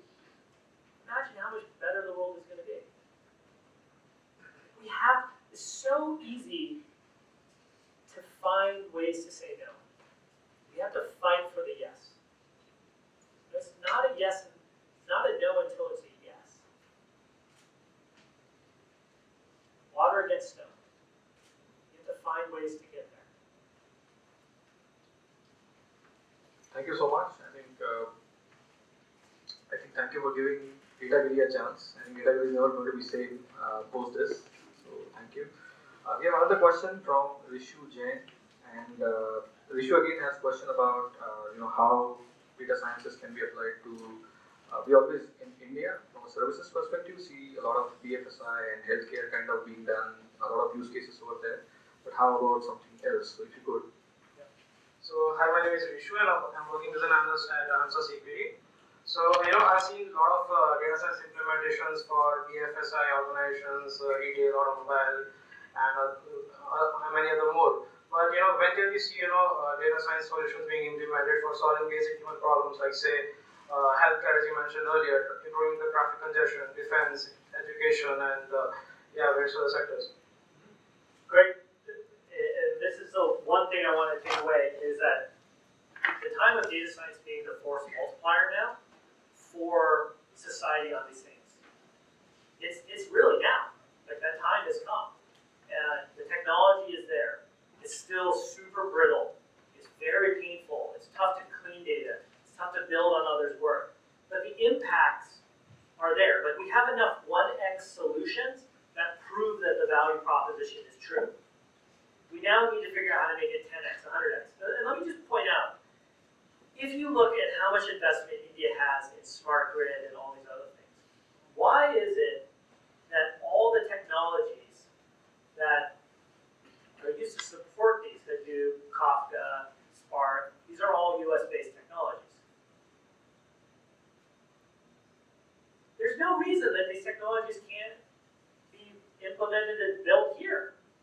I mean, no one cares fundamentally if you're a committer in India or you're a committer in the US or in Germany. They care about your code. They care about what you can do. Now, sure, there's a bunch of evangelization that's required around these technologies to make them work. But I fundamentally believe that this quality of tech can be completely done here. Why do I believe that so firmly? Well, one of the creators of Kafka is a woman named Neha Narkade. Neha also happens to be my cousin. But she trained here in India. She can do Kafka here. You look at all these great technologies. People trained in India, they're here. A lot of the original Hadoop stack and other things are from people who were educated here. So we just have to decide that we want to build those solutions. And the best way to build solutions, like Kafka wasn't designed as like, gee, one day we should build Kafka. It was very much literally, I kid you not, it was like the moment I came out of this room. Jay Krebs had been playing with some of these ideas and LinkedIn around this stuff. And I came out of the meeting on our message bus architecture, and I was super furious because I was looking at the cost curve of what this was and what it's going to take to power the rest of the products. And I just remember going to Jay and I was like, Kafka, full time, now, we can't do it. We didn't call it Kafka, it was like, we need a messaging bus platform. It's going to allow rule logic on top of it.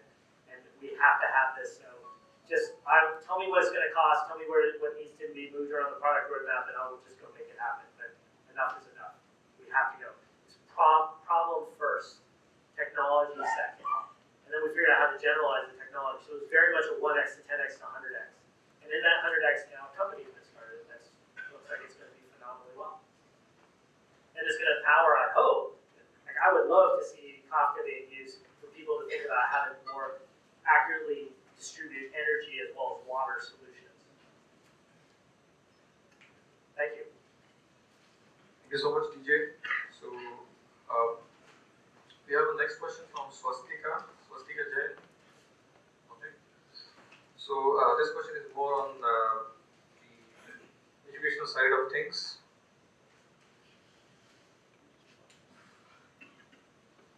What does an aspirant make it through and cut it in for data science? Hello sir, I'm Swastika and I'm a student at SPJN Institute of Management and Research. It's really good to see you in person. Sir, how to ensure that we do not get lost in the ocean of data science material that is available on the internet today, and we transition our charter our path towards a data science Another thing that I had in my mind was that is a PhD really required for just having a presence there in the data science field? One question I have is that I was very curious to know about your personal goals. I mean, in terms of you contributing to India for data science, because you have already contributed there in US. Is something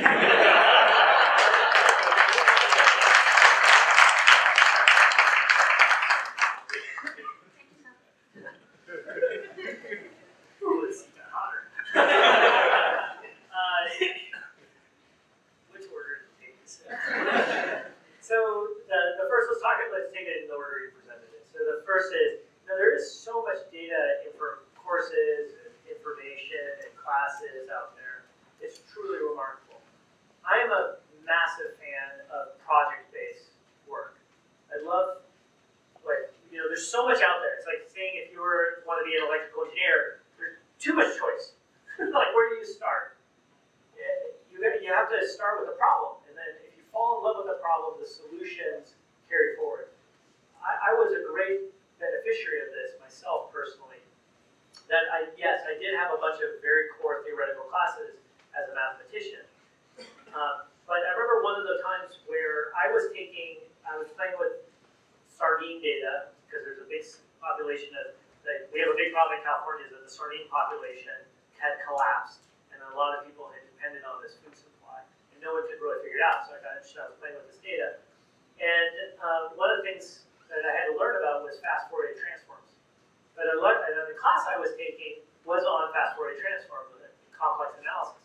And as a result, I was like, ooh, I now know how to combine this theory with what I'm doing. And I learned the subject in a completely different way. And I went well beyond the curriculum. And I still utilize it. I think one of the digital signal processing still has a huge role to play in data science. It's something that isn't taught. Well, if you start with a problem, you'll learn it. And so making it project-based. The other thing is don't learn data science alone. Do not learn it alone. Always do data science with a team. Even if it's just advice or input or a critique, you need to have somebody with it. Data science is a team sport because it is so multidimensional. You've got to have it as a team-based effort. And when you make it as a team-based effort, somebody will say, ooh, did you learn about this? Did you learn about that? All these different things. The power that I had and the benefit I had of going through a PhD program is I had an amazing set of cohort of people who were equally minded of coding and doing all these things. And so I learned about new coding techniques from them. I learned about agent-based modeling and genetic algorithms, and these things that were not being taught in class at all, or I didn't know where to find the class. But because they were doing it, they were coding it, I would just listen along, and I was like, ooh, wow, that's kind of interesting, even though it had no relevancy to my work. But over the years, I have found I'm so grateful that we would just, kind of talk about these things over tea, coffee, and just kind of learn. And so I find it imperative that you have that. The good news is you don't have to go get a PhD now to have those conversations. There's meetups. Before there weren't meetups. It wasn't an easy way to get the word out. There wasn't an easy way to say, hey, I have a question. You had to work really hard to find people. So I absolutely do not believe you need a PhD to do this work. I think you need a PhD if you want to love working on a problem and you want to do it within a rigorous academic environment. Then I think it's fantastic. PhD is about apprenticeship more. I don't know if it was for you, but I found that mine at least was about apprenticing amongst a certain set of people. That set of people that I was in love with working on was very academic. But the same thing happened to me when we were building LinkedIn. I feel like I got another PhD when I went to the government. I was around all these other experts. And by the way, no one cared at the White House that I had a PhD. Like, no one cares. My sister loves to point out that when I got my doctorate, I went from stupid to doctor stupid. The PhD it trains you, and I think you should focus on it as a quality of training, and that's really the application of what it is. Now for that other question. What does India need? India doesn't need me. India needs you.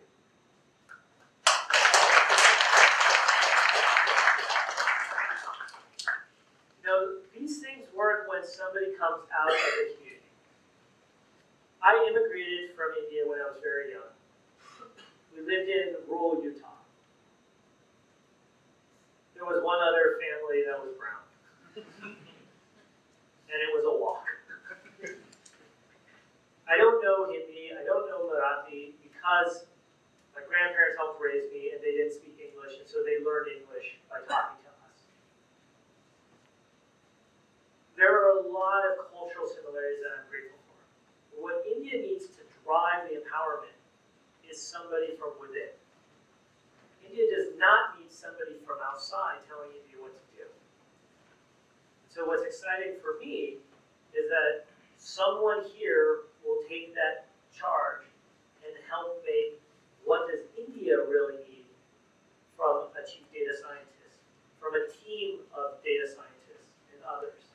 And you can rest assured when that happens, you will have an open phone line to me anytime you need it, because that's what it means to have a partnership around the globe.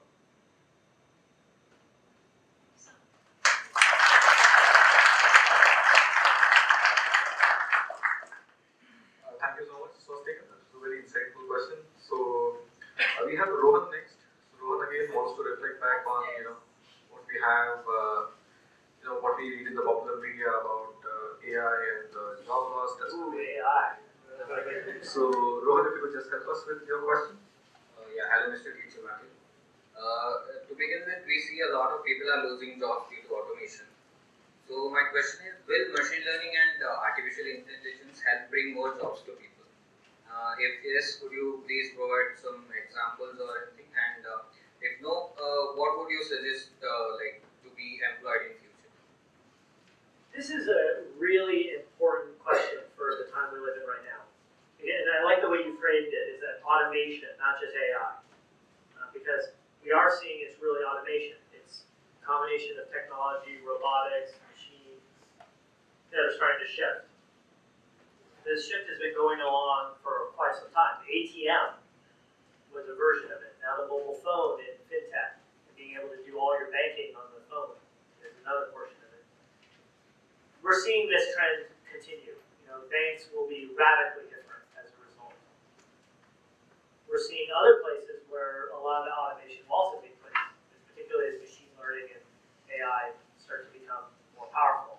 And something in the United States, which we call e-discovery, electronic discovery for legal documents, this process has been really, it's not a human process anymore. It's really mostly computational. At the same time, we're seeing a lot of jobs opened up with that. So there's a very different step function of the jobs that will be open and the jobs that are being displaced.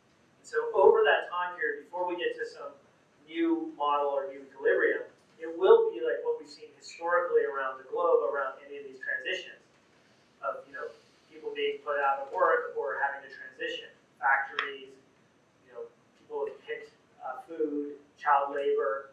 In a lot of these cases, it's good. A lot of places, this is really good. Like, we don't want kids working in a factory. I want them in the school. So let's make sure they don't have to work in a place. But let's find a pathway to make sure that everything else is taken around them so they have the economic opportunity and their families are not being disproportionately impacted in a negative economic way. What is the exact solution for that? I don't know. I don't absolutely know.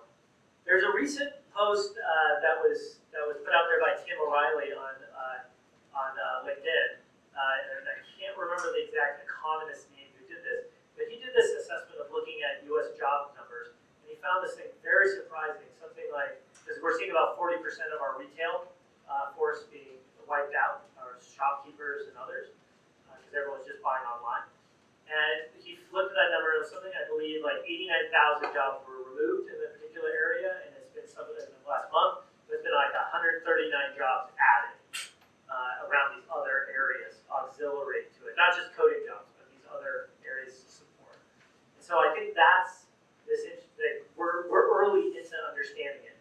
We also need to really start spending a lot more energy thinking about the policies. The one thing that I think is really important that we need to do, Nandan and I were just talking about this in Bangalore on stage, is that the only thing and the advice I can give all of you is we must massively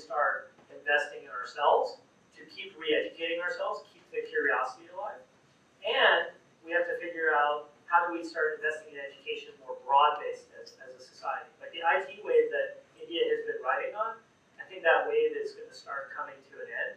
I don't know if it's just next year or 10 years, but probably more like 10 years. But there'll be a new wave, and India has to switch from just servicing systems to making, the art of creation, and using this technology and systems to build new novel things. Data products should be built here, not managed and maintained here. That's the disservice to the quality of intellectual capital that exists in the country. The other place that I think we have to start asking is really around the ethical implications of AI and what happens in a world where an algorithm may not have been trained on all the data. And the way I kind of think it's not quite accurate, but it kind of gets the point across is if somebody is designing a self-driving car in Palo Alto and you deploy it in India, is it going to recognize somebody wearing a sari? It's not in the training set. Same thing is true if the person's handicapped and in a wheelchair. So how do we start thinking about the diversity of data sets? And by the way, these implications are real and happening right now. We just don't talk about them.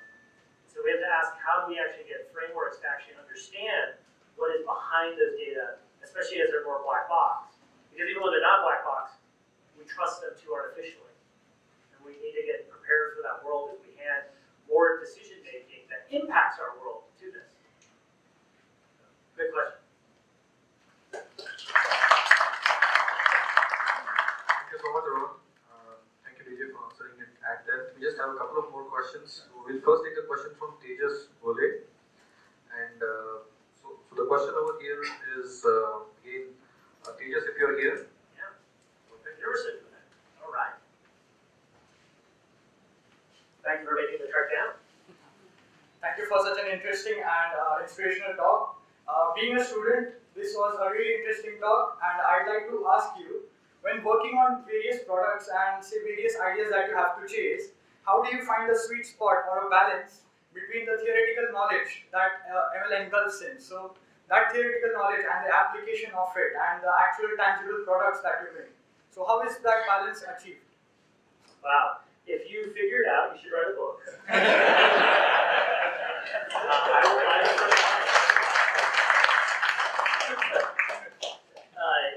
This is one of the hardest things to figure out is how you invest. I found, for me personally, it's always a parallel process, and it kind of interweaves with itself. The model that an author named Daniel Pink says, I think, which is really good, is in life we have to be a team. We have to know a bunch of things increasingly. The team's becoming broader all the time. But we also have to have really strong depth at something. So you have to have a really firm foundation. When I was training, I started off in undergraduate as a computer science and political science double major. I never took a poli-sci class. But I switched over from computer science to math very quickly. Because what I found is the computer science program that I was taking didn't have enough of the theoretical foundation at that time to give me the ability to learn more on my own. So I was learning too much software development. I wasn't learning deep foundational type learning. The program at UCSD has now changed and is exceptional, theoretical. Very good. But at the same time, you have to have glimmers of how is this foundational actually anchor into real world problems and where does this go? And that's true regardless if this is theoretical sciences or even very applied. I think that getting a sense of the scope of where things can actually have implications is always a good thing to do. The other one that's there is, and the thing that I still find myself doing, is making sure that the teams I'm on both have very applied people and very theoretical people. And so the theoretical people often post something and go, I never thought about that way, or I never actually knew you could have that kind of rigorous formality, but also seem like we got to go today. We got to be more aggressive. The approach of building companies and building things in this 1x, 10x, 100x paradigm, the most important thing I can tell you is, the way we talk about it is, clever beats smart 9 times out of 10. You focus on the clever solutions. If you're building a product, you try to cheat a little bit. You try to get a little bit of an added benefit. And let me, because this is a data science group, let me go a little bit more specifics of what I mean by that. So in LinkedIn, we're we were building this job recommender. So I can recommend to Tejas, like, hey, look, I got great jobs for you. Now, if he's a student, he may say, look, any job is great. Just give me a recommendation. Like, thank you. But now, let's suppose he's mid-tier or even senior. Now I give him a job, and it says assistant. And he's like, assistant? I'm not an assistant. What if it's assistant defense minister? So now we got a problem here. How do I decide, like, assistant in some cases is super senior. In other cases, assistant is really junior. Now, I might be actually spot on for my algorithm, but that's not how it lands to him. He may say, whoa, seriously? You think this is that? You think I'm a fit for this? How dare you? So now he's pissed at the algorithm. And this can happen because of region, job type, company, whatever. It can go wrong in lots of ways. So now, I know my machine learning algorithm and my product is pretty good, but I haven't given my product room to fail. I've given it very little room to actually interact and have a chance, because the mechanics are sound, but the way it lands is incorrect. So data in this case, it's a data product, so I'm thinking about the holistic experience. So here's what I'm going to do.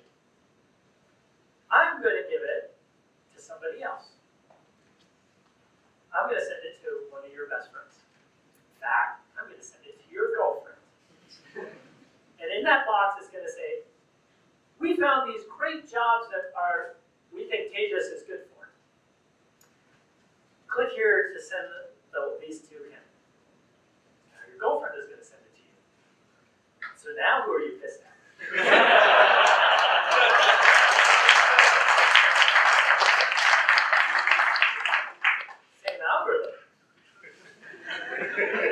Same algorithm. But see, I've given myself a chance for the overall experience to actually be a positive one. And this is what I mean by clever, is that you can take something that's great and it's going to have a lot of failure when it interacts or hits you, but I can turn it just a little bit. This is what we mean the art of jujitsu, DataGiri. It's being clever about the problem. And so you turn that. Now, the mechanics are still great, but I've learned about all these other things. And by the way, one of the approaches that people fail to recognize when you're building a data product, one of the really critical things that we encourage people to think about is the humanities. My minors, equivalent of minors, are called programs of concentration where I went, were in theater and psychology. And we're always focused on, well, how is this product going to appear? But should I go through another one of these to give an example? Is it helpful or not interesting? Raise your hand if it's interesting. All right, this is done. So, people you may know, Jonathan Goldman invented it. It's super important algorithm, really amazing, powerful work. So we were operationalizing it, and we started to run into this problem where people were getting super freaked out. And they're getting freaked out because you'd go to a meetup, a bar, some place, you meet somebody, and then right away they're in your people you may know results. And you're like, whoa, LinkedIn, you guys are creeping me out. Are you in our inbox? Are you following me around? We're like, of course, we have all these people who just follow you around. But what was happening was a really interesting, subtle phenomenon that we figured out very quickly because we had people who were really focused on what does it feel like when this product hits you. Is what would happen is these people were in your results for a long time, but you actually are blind to them. You don't even see them. They don't even cognitively resonate because they're not there. And then you just met the person, and then they pop out massively. And you're just like, oh my gosh, now it's jarring. So it's super freaky. Okay, now we know the algorithms are really good at this point. And all we're doing is triangle closing. Like, we're not doing anything super sophisticated.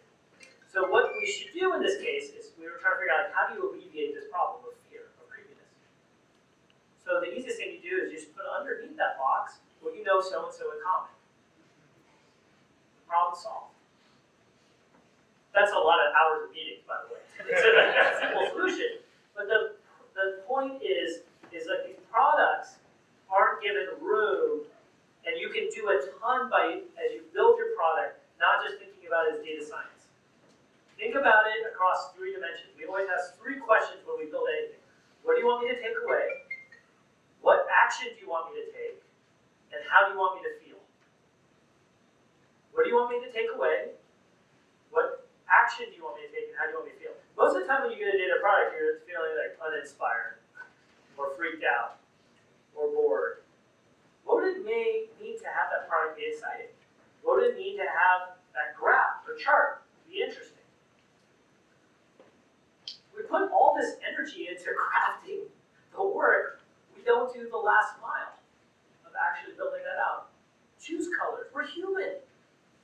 We're human. We respond to these things. Don't take that away. Double down on it.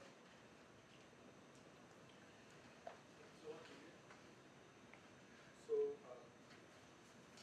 what we'll do now is we'll just take possibly a couple of more questions from the audience over here. We are kind of through with the questions that we have over here. So if you could just, does anyone have any questions? Just raise your hands. We'll just take maybe a few of them. Yeah, please. But we have to go boy, girl, boy, girl. Hi DJ, this is Ravi from Pune. So recently you must have read that Elon Musk commented that he would like to see regulation in the AI space. Although he does have access to cutting edge technology himself, he is afraid of AI as a risk to humanity. So we want legislators to act on it on a proactive basis rather than reactive basis. So what are your thoughts on it? Sure, thank you for bringing this up. So what Elon is talking about is what's referred to as general AI. And specific AI is like the machine learning for the self-driving car. So I think the big question, this was raised just the other day at MIT, which I think a lot of us have been facing, particularly the father of what's called CSAIL department, Computer Science and AI Lab, is what would you regulate? And what does it mean to regulate? Would you say like, no more posting in GitHub? Like it's not obvious like how you regulate that. Like, we know how to regulate certain types of medical work. Like we don't do cloning of certain types. We don't do other things. Now, how did we get there in the medical space? Is because we have a field called bioethics. So we have ethics that actually talk about that and help us get there. In this case, this is why it's so important to have ethics as a part of every curriculum. The other side of this is, and I have not spoken to Elon about this, is that Tesla is an AI product at this point. So wouldn't that regulate some of the things that he's doing? So I don't understand the gap. Now, in terms of problem priorities, I don't see like if you call in to some voice recognition system on an IVR system, or you use Siri or any of these things, like, it's still not working. I think we're really far away from general AI. If I had to pick a problem that I'd be worried about, it would be drug-resistant tuberculosis. It would be pandemic flu. It would be eradication of smallpox, or not smallpox, polio completely. It would be about climate change. It would be about nuclear war. Like, those are the problems where we should focus on. Those are like the problems where humanity ends. Like now. Right? General AI? Yeah, if we survive the pandemic. But that's like a long ways out.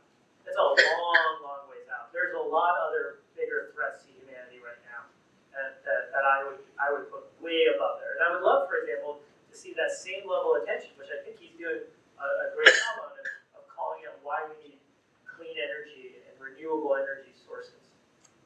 That's where I would encourage the energy to be put. Thank you so much. Last question. Yes, please.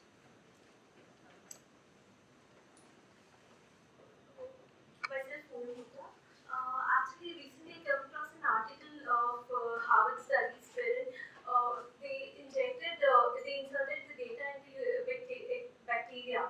So, and also there was a robot singing in Walt Disney's World, Pandora. So, we are just going towards, making machine human and making humans or living beings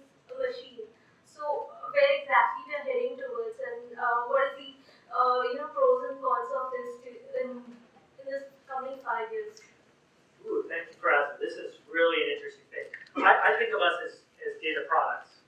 I mean, we start with 4 building blocks, ATCG, and yet here we are. We can take in ridiculous amounts of information. We can process it extraordinarily fast. We can catch a ball. We can throw a ball. We can reason. That's a phenomenal amount that's built off just a little bit of data. We're finding also that data we barely even understand ourselves. We say there's this extraordinary amount of data just about our DNA. We have just begun to start thinking about the microbiome, the amount of data that sits as bacteria in a symbiotic relationship within us, and what that actually does and how it manifests, and it actually determines overall health and wellness. Early phases. The bacteria one I thought was particularly fascinating, that you could use this actually in code. And people have been proposing these ideas for a long time. There's also questions around CRISPR and other type of gene editing things. I'll tell you the one where I get much more concerned about right now is somebody's shown that there's the most recent one was with President Obama, but someone had done one much earlier with President Bush, is that you can actually mimic a president saying anything you want through these new machine learning techniques. And what happens when somebody hears statements that either inflame or cause a huge amount of problems? And for those that are questioning how much of that is the real issue, if you've seen what's happened in UAE and Qatar, that's a form of that. It's hacking in and taking over on social media and causing a regional crisis, and a regional crisis that could explode into a much wider crisis very easily. So I get really concerned there. The other place that I think we really need to start getting focused on is at the manipulation of biological components for weaponization, in particularly weaponization by large state actors like Russia around bioweapons. What does that look like? The place where I'd like to see much more work done at that is the ability, and a group called PCAS, which is our sciences organization that supports the president through science advice. Under the Obama administration, the call was that our time from discovery of a pathogen to finding a solution is far too long. And we need to have an environment where we can go from discovery of Ebola to actual cure, or flu to cure, needs to happen in weeks, not months, if not years. And we need to get ready for that because of the changing nature of pathogens. So it's a very double-edged sword there, because creation of biological weapons, virology, all these things, it's a deeper understanding. And these are open, big problems right now.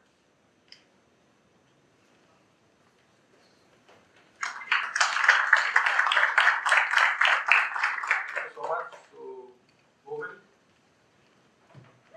Hi, I'm Govind. My question is a bit specific. You spoke about inclusion at the start of the presentation. How do you, for example, that you've been working on social problems, how do you, when you're trying to find insights in your data, how do you ensure that the model that you're building does not actually end up excluding certain people? So, for instance, I read a case study about some police model for predicting whether a person is going to commit a crime or not, or something like that. And while they did not put in race as a factor, they added the number of times that the person has previously been caught, which turned out to be a proxy for race. So how do you find out that these things can happen, and how do you prevent them? Yeah. So I'm glad you brought this up. So this is exactly what I'm talking about, is under the ethics and understanding what's happening around algorithms. So what you're talking about is happening in an extraordinarily painful way right now across society. We had a bail calculation software that judges were using in the United States that was using race as a proxy for race, and was disproportionately, it's a racist algorithm at the end of the day. I mean, most predictive policing techniques are racist because it uses data that have been heavily racially biased and use it to go in the system. The cognitive bias that happens in this is extraordinary around all these things. United States, we've seen these white supremacists who come after people that they think are terrorists, and they've gone and attacked just people with turbans. That's the attacking solidarity. So this is crazy, right? This bias that we have and how it manifests. It's the only way I know how to solve it right now is that you have to have diversity as you're building the systems. You have to have people at the table. So I find it ridiculous that people would want to build companies and technologies that support, hundreds of millions of people, if not a billion people, and they don't have women on their boards and on their executive teams. And that's crazy to me. I just don't see how you can get to thinking about things in a different way. The one thing that I think is great here, lots of diversity here. This is great. This is great. We need more of that. So making sure that we lift up everybody and calling each other out when we don't have diversity, because that starts the process. It does not ensure it. But we do not know how to actually think about how to, think about some people have proposed what are called institutional review boards for this. But we also know there's a lot of potential problems with how institutional review boards have been set up in the medical industry and need to be reformed. So that might slow down processes. There's maybe making data open. We're not quite sure how to do that. So a lot of this is an active area. The person who's been writing a lot about this is Kathy O'Neill. She has a book, Weapons of Mass Destruction. I think we're just at the very beginning of understanding how to do this. And the challenge is society, building these data products is moving substantially faster. And people are not thinking about what the implications of this might be. And we're even seeing, personality tests being used for job interviews, academic decisions, these types of things. And so I'm very concerned about this part. So thank you for bringing it up. Thanks, Bobby. So the gentleman in the blue.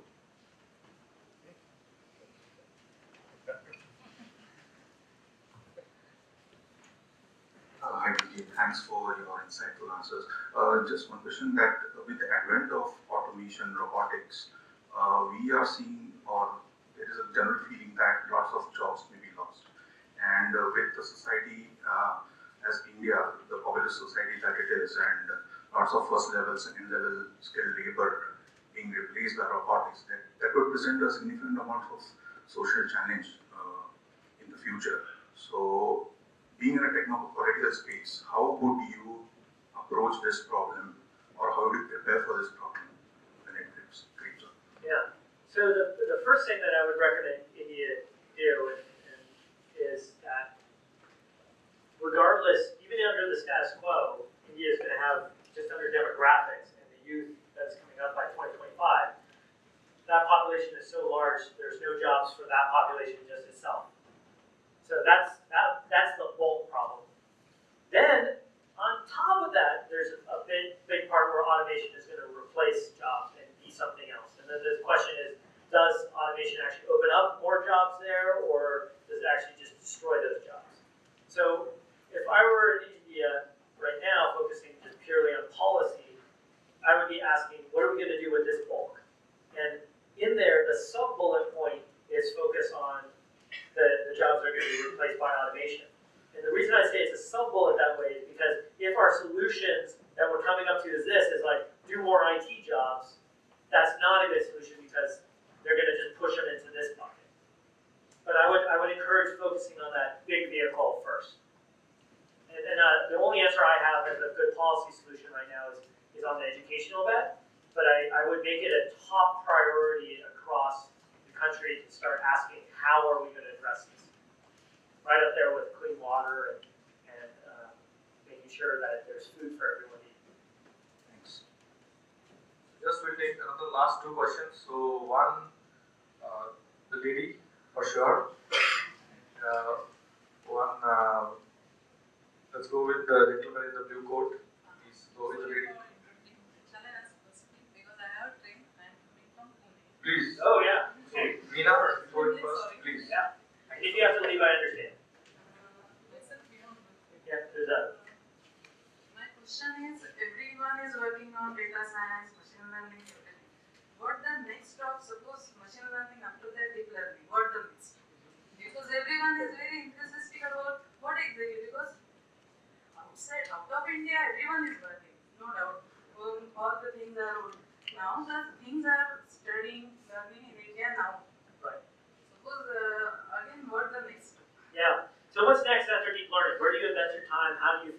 these things. All these are tools. These are just tools. And I think they're great opportunities. And even if you look at people who specialize in deep learning, what they were doing 5 years ago versus now has changed. Just like in any sciences, as you evolve and you stay with the tool, it continues to develop and adapt to new things. So the focus that I encourage everyone to think about is, once again, is that T approach. Like, I am not a deep learning expert at all. I am, my mathematics and my understanding is very much on fluid mechanics and chaos theory. But what I do know is I know a bunch about these different ways and how to put it together to do different things. The place where I would substantially double down on is how do we actually build products with these things. And one more, just if you don't have any issue with that, can you share or show something architecture diagram which you have worked in the White House stuff? I know it's a very different question, but yeah. So so there's a funny quirk about the White House that you have to be very careful in how you give advice or direction, because legally there's what's called executive overreach, is that the work has to be done by the agencies. The White House is a coordination role. So, like, for example, I can't just come up with a data analysis on my own. The agencies have to do it. And this is a legal reason for all sorts of good reasons. You can't just drive things. The one architecture, there was a funny story of, I couldn't help myself in one thing, but it was on the criminal justice of how do we actually design sandbox architectures. And so there was a whole bunch of execs in Silicon Valley, so we were all kind of doing the paper version. I was like, screw this. And so we just got a giant whiteboard out, and we just started to do all the architecture. There was some funny quips and memes about that I actually still know how to draw cylinders and connect lines properly. Thank you. And thanks to DataGiri also, because it's a very grateful event for us, because we got a chance to meet DJ. Thank you.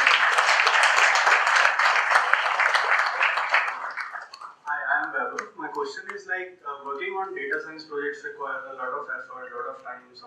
So how you, as we move up the ladder, there's a lot of responsibility also.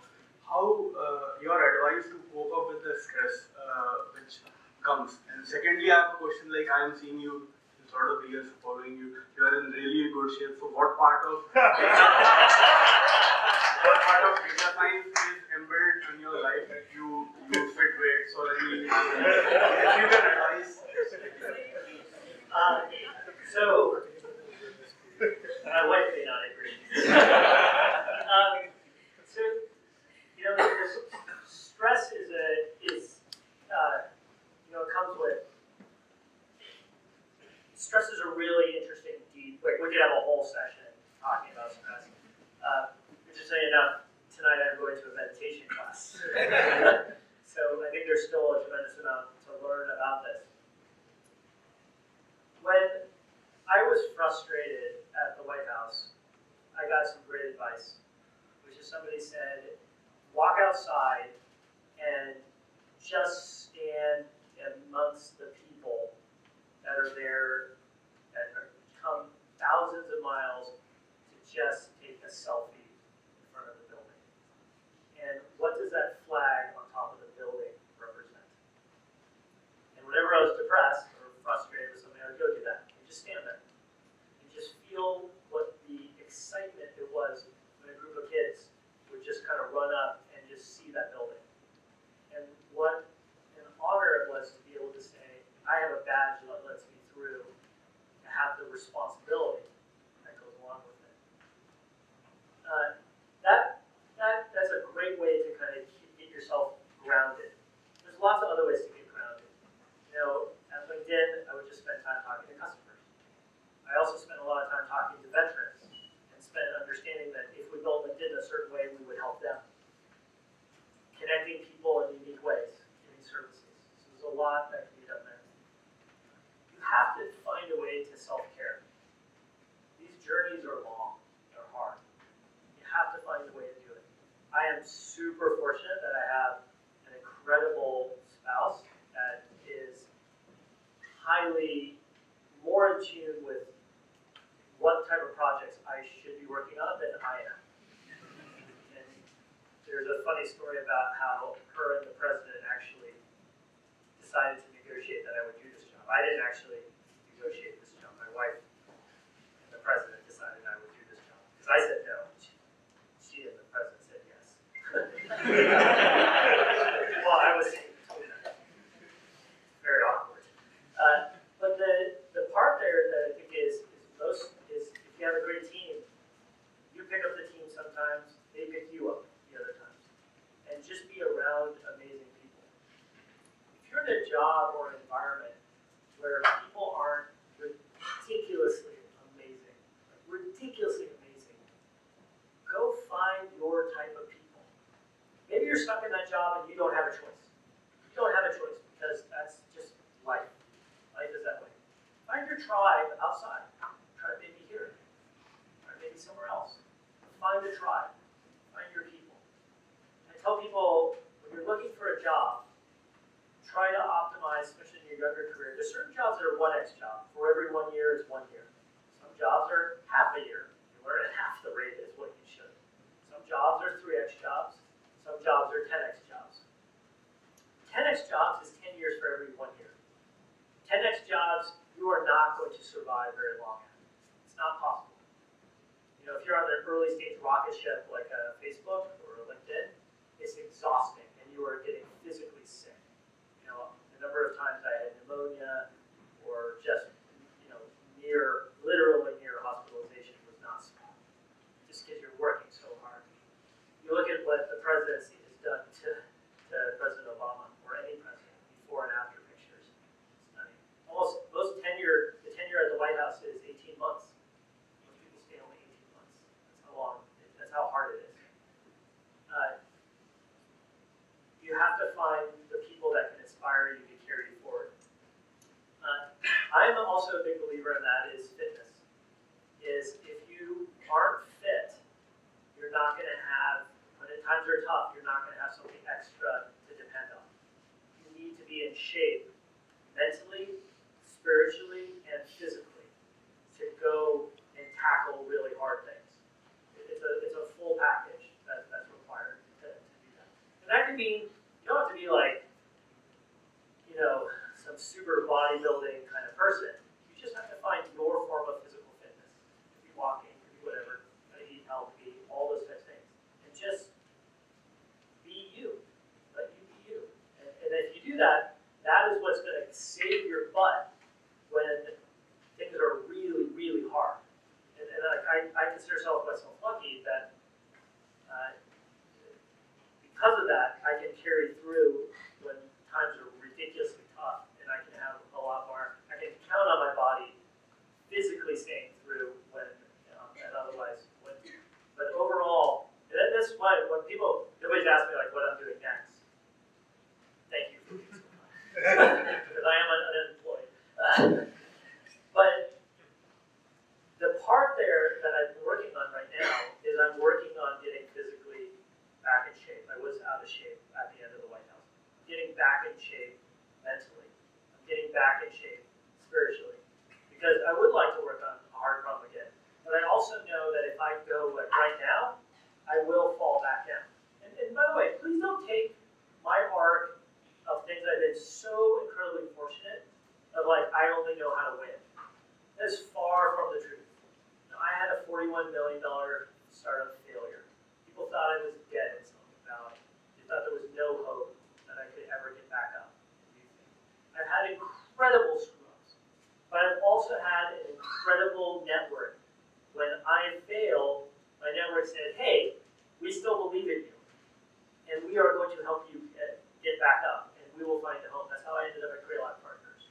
I had an incredible network when I went into the White House that was saying, ooh, we're going to help make sure you're successful, so that we will give you advice on the problems that you need as you go into that. I've had that along the way. Everyone has to find their own version of that. How do you find that version of it? Find a tribe. And when you find that tribe, find where someone's greatest pain point is. Look for someone's pain point. Remove that pain point. Find a way to take away their pain. When you take away their pain, you now have a different type of bond. That bond could be between just a relationship in your home, it could be a relationship at work, it could be other ones. But when you do that, that's what strengthens and gets people to have a different level of trust. And when times get tough, that's what you get to count on. That's how you come to a different level of expectation. And that's the only thing that you can really truly depend on as you work on the hardest of hard problems. None of this work that we love to put CEOs and leaders on this pedestal, not one of them ever does it alone. Ever. It's always they're building on top of other people's works. That's what it means to be human at the end of the day. We are a social animal, and we should embody that and embrace it.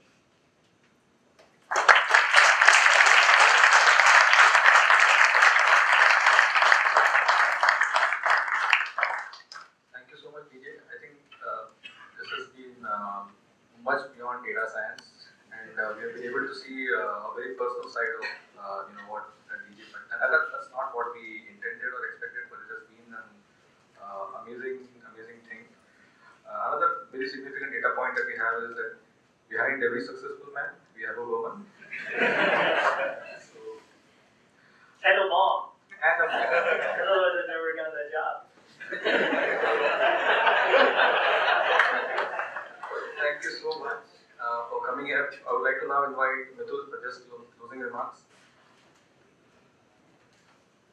So, for closing, thank you, DJ. It was like truly inspirational for all of us. I just want to add one thing, DJ. So when we put this out on LinkedIn that DJ Patel is coming, we had people calling us, is he going to be here in flesh and blood? Like, or you're going to just live stream it? So yeah. I'm actually the guys. So I would like to just go back to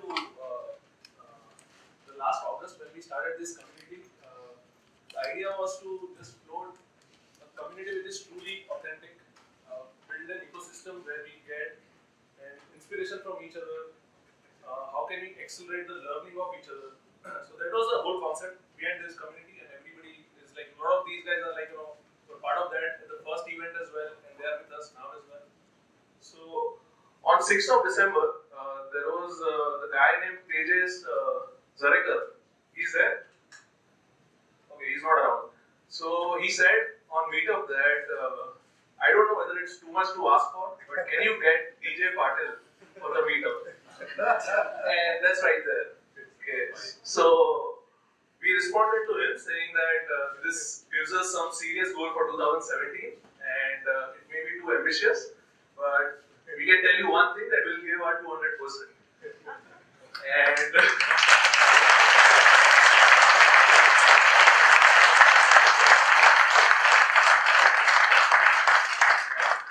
so the point I'm bringing here is, I'm really thankful to this guy. I mean, we never thought that we can really bring him, and we just saw his message on LinkedIn, and we just started contacting him. Everything worked out, and it was because of the power of this community.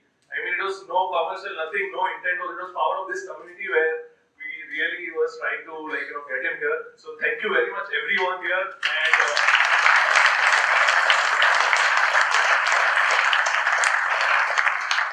and one more request to all of you: keep giving us such goals. So we will keep on working, and whatever is happening on Meetup is really happening. So please give us such goals. Thank you very much, everyone. Thanks a lot.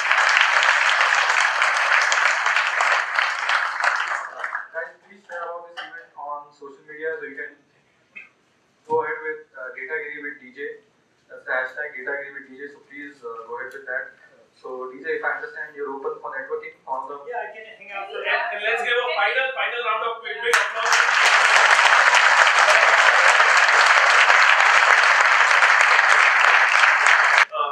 This meetup, we got tremendous response. We have 350 people on waitlist. It's like if they're watching live, we are sincere apologies for that, but we request DJ, if you're around next time, we would like to do bigger event with you with much bigger crowd. Thank you.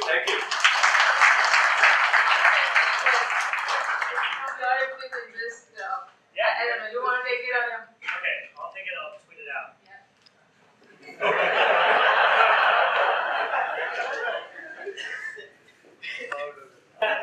We need a 360 camera. Alright, so what we'll do it this way. Alright, we'll do a few.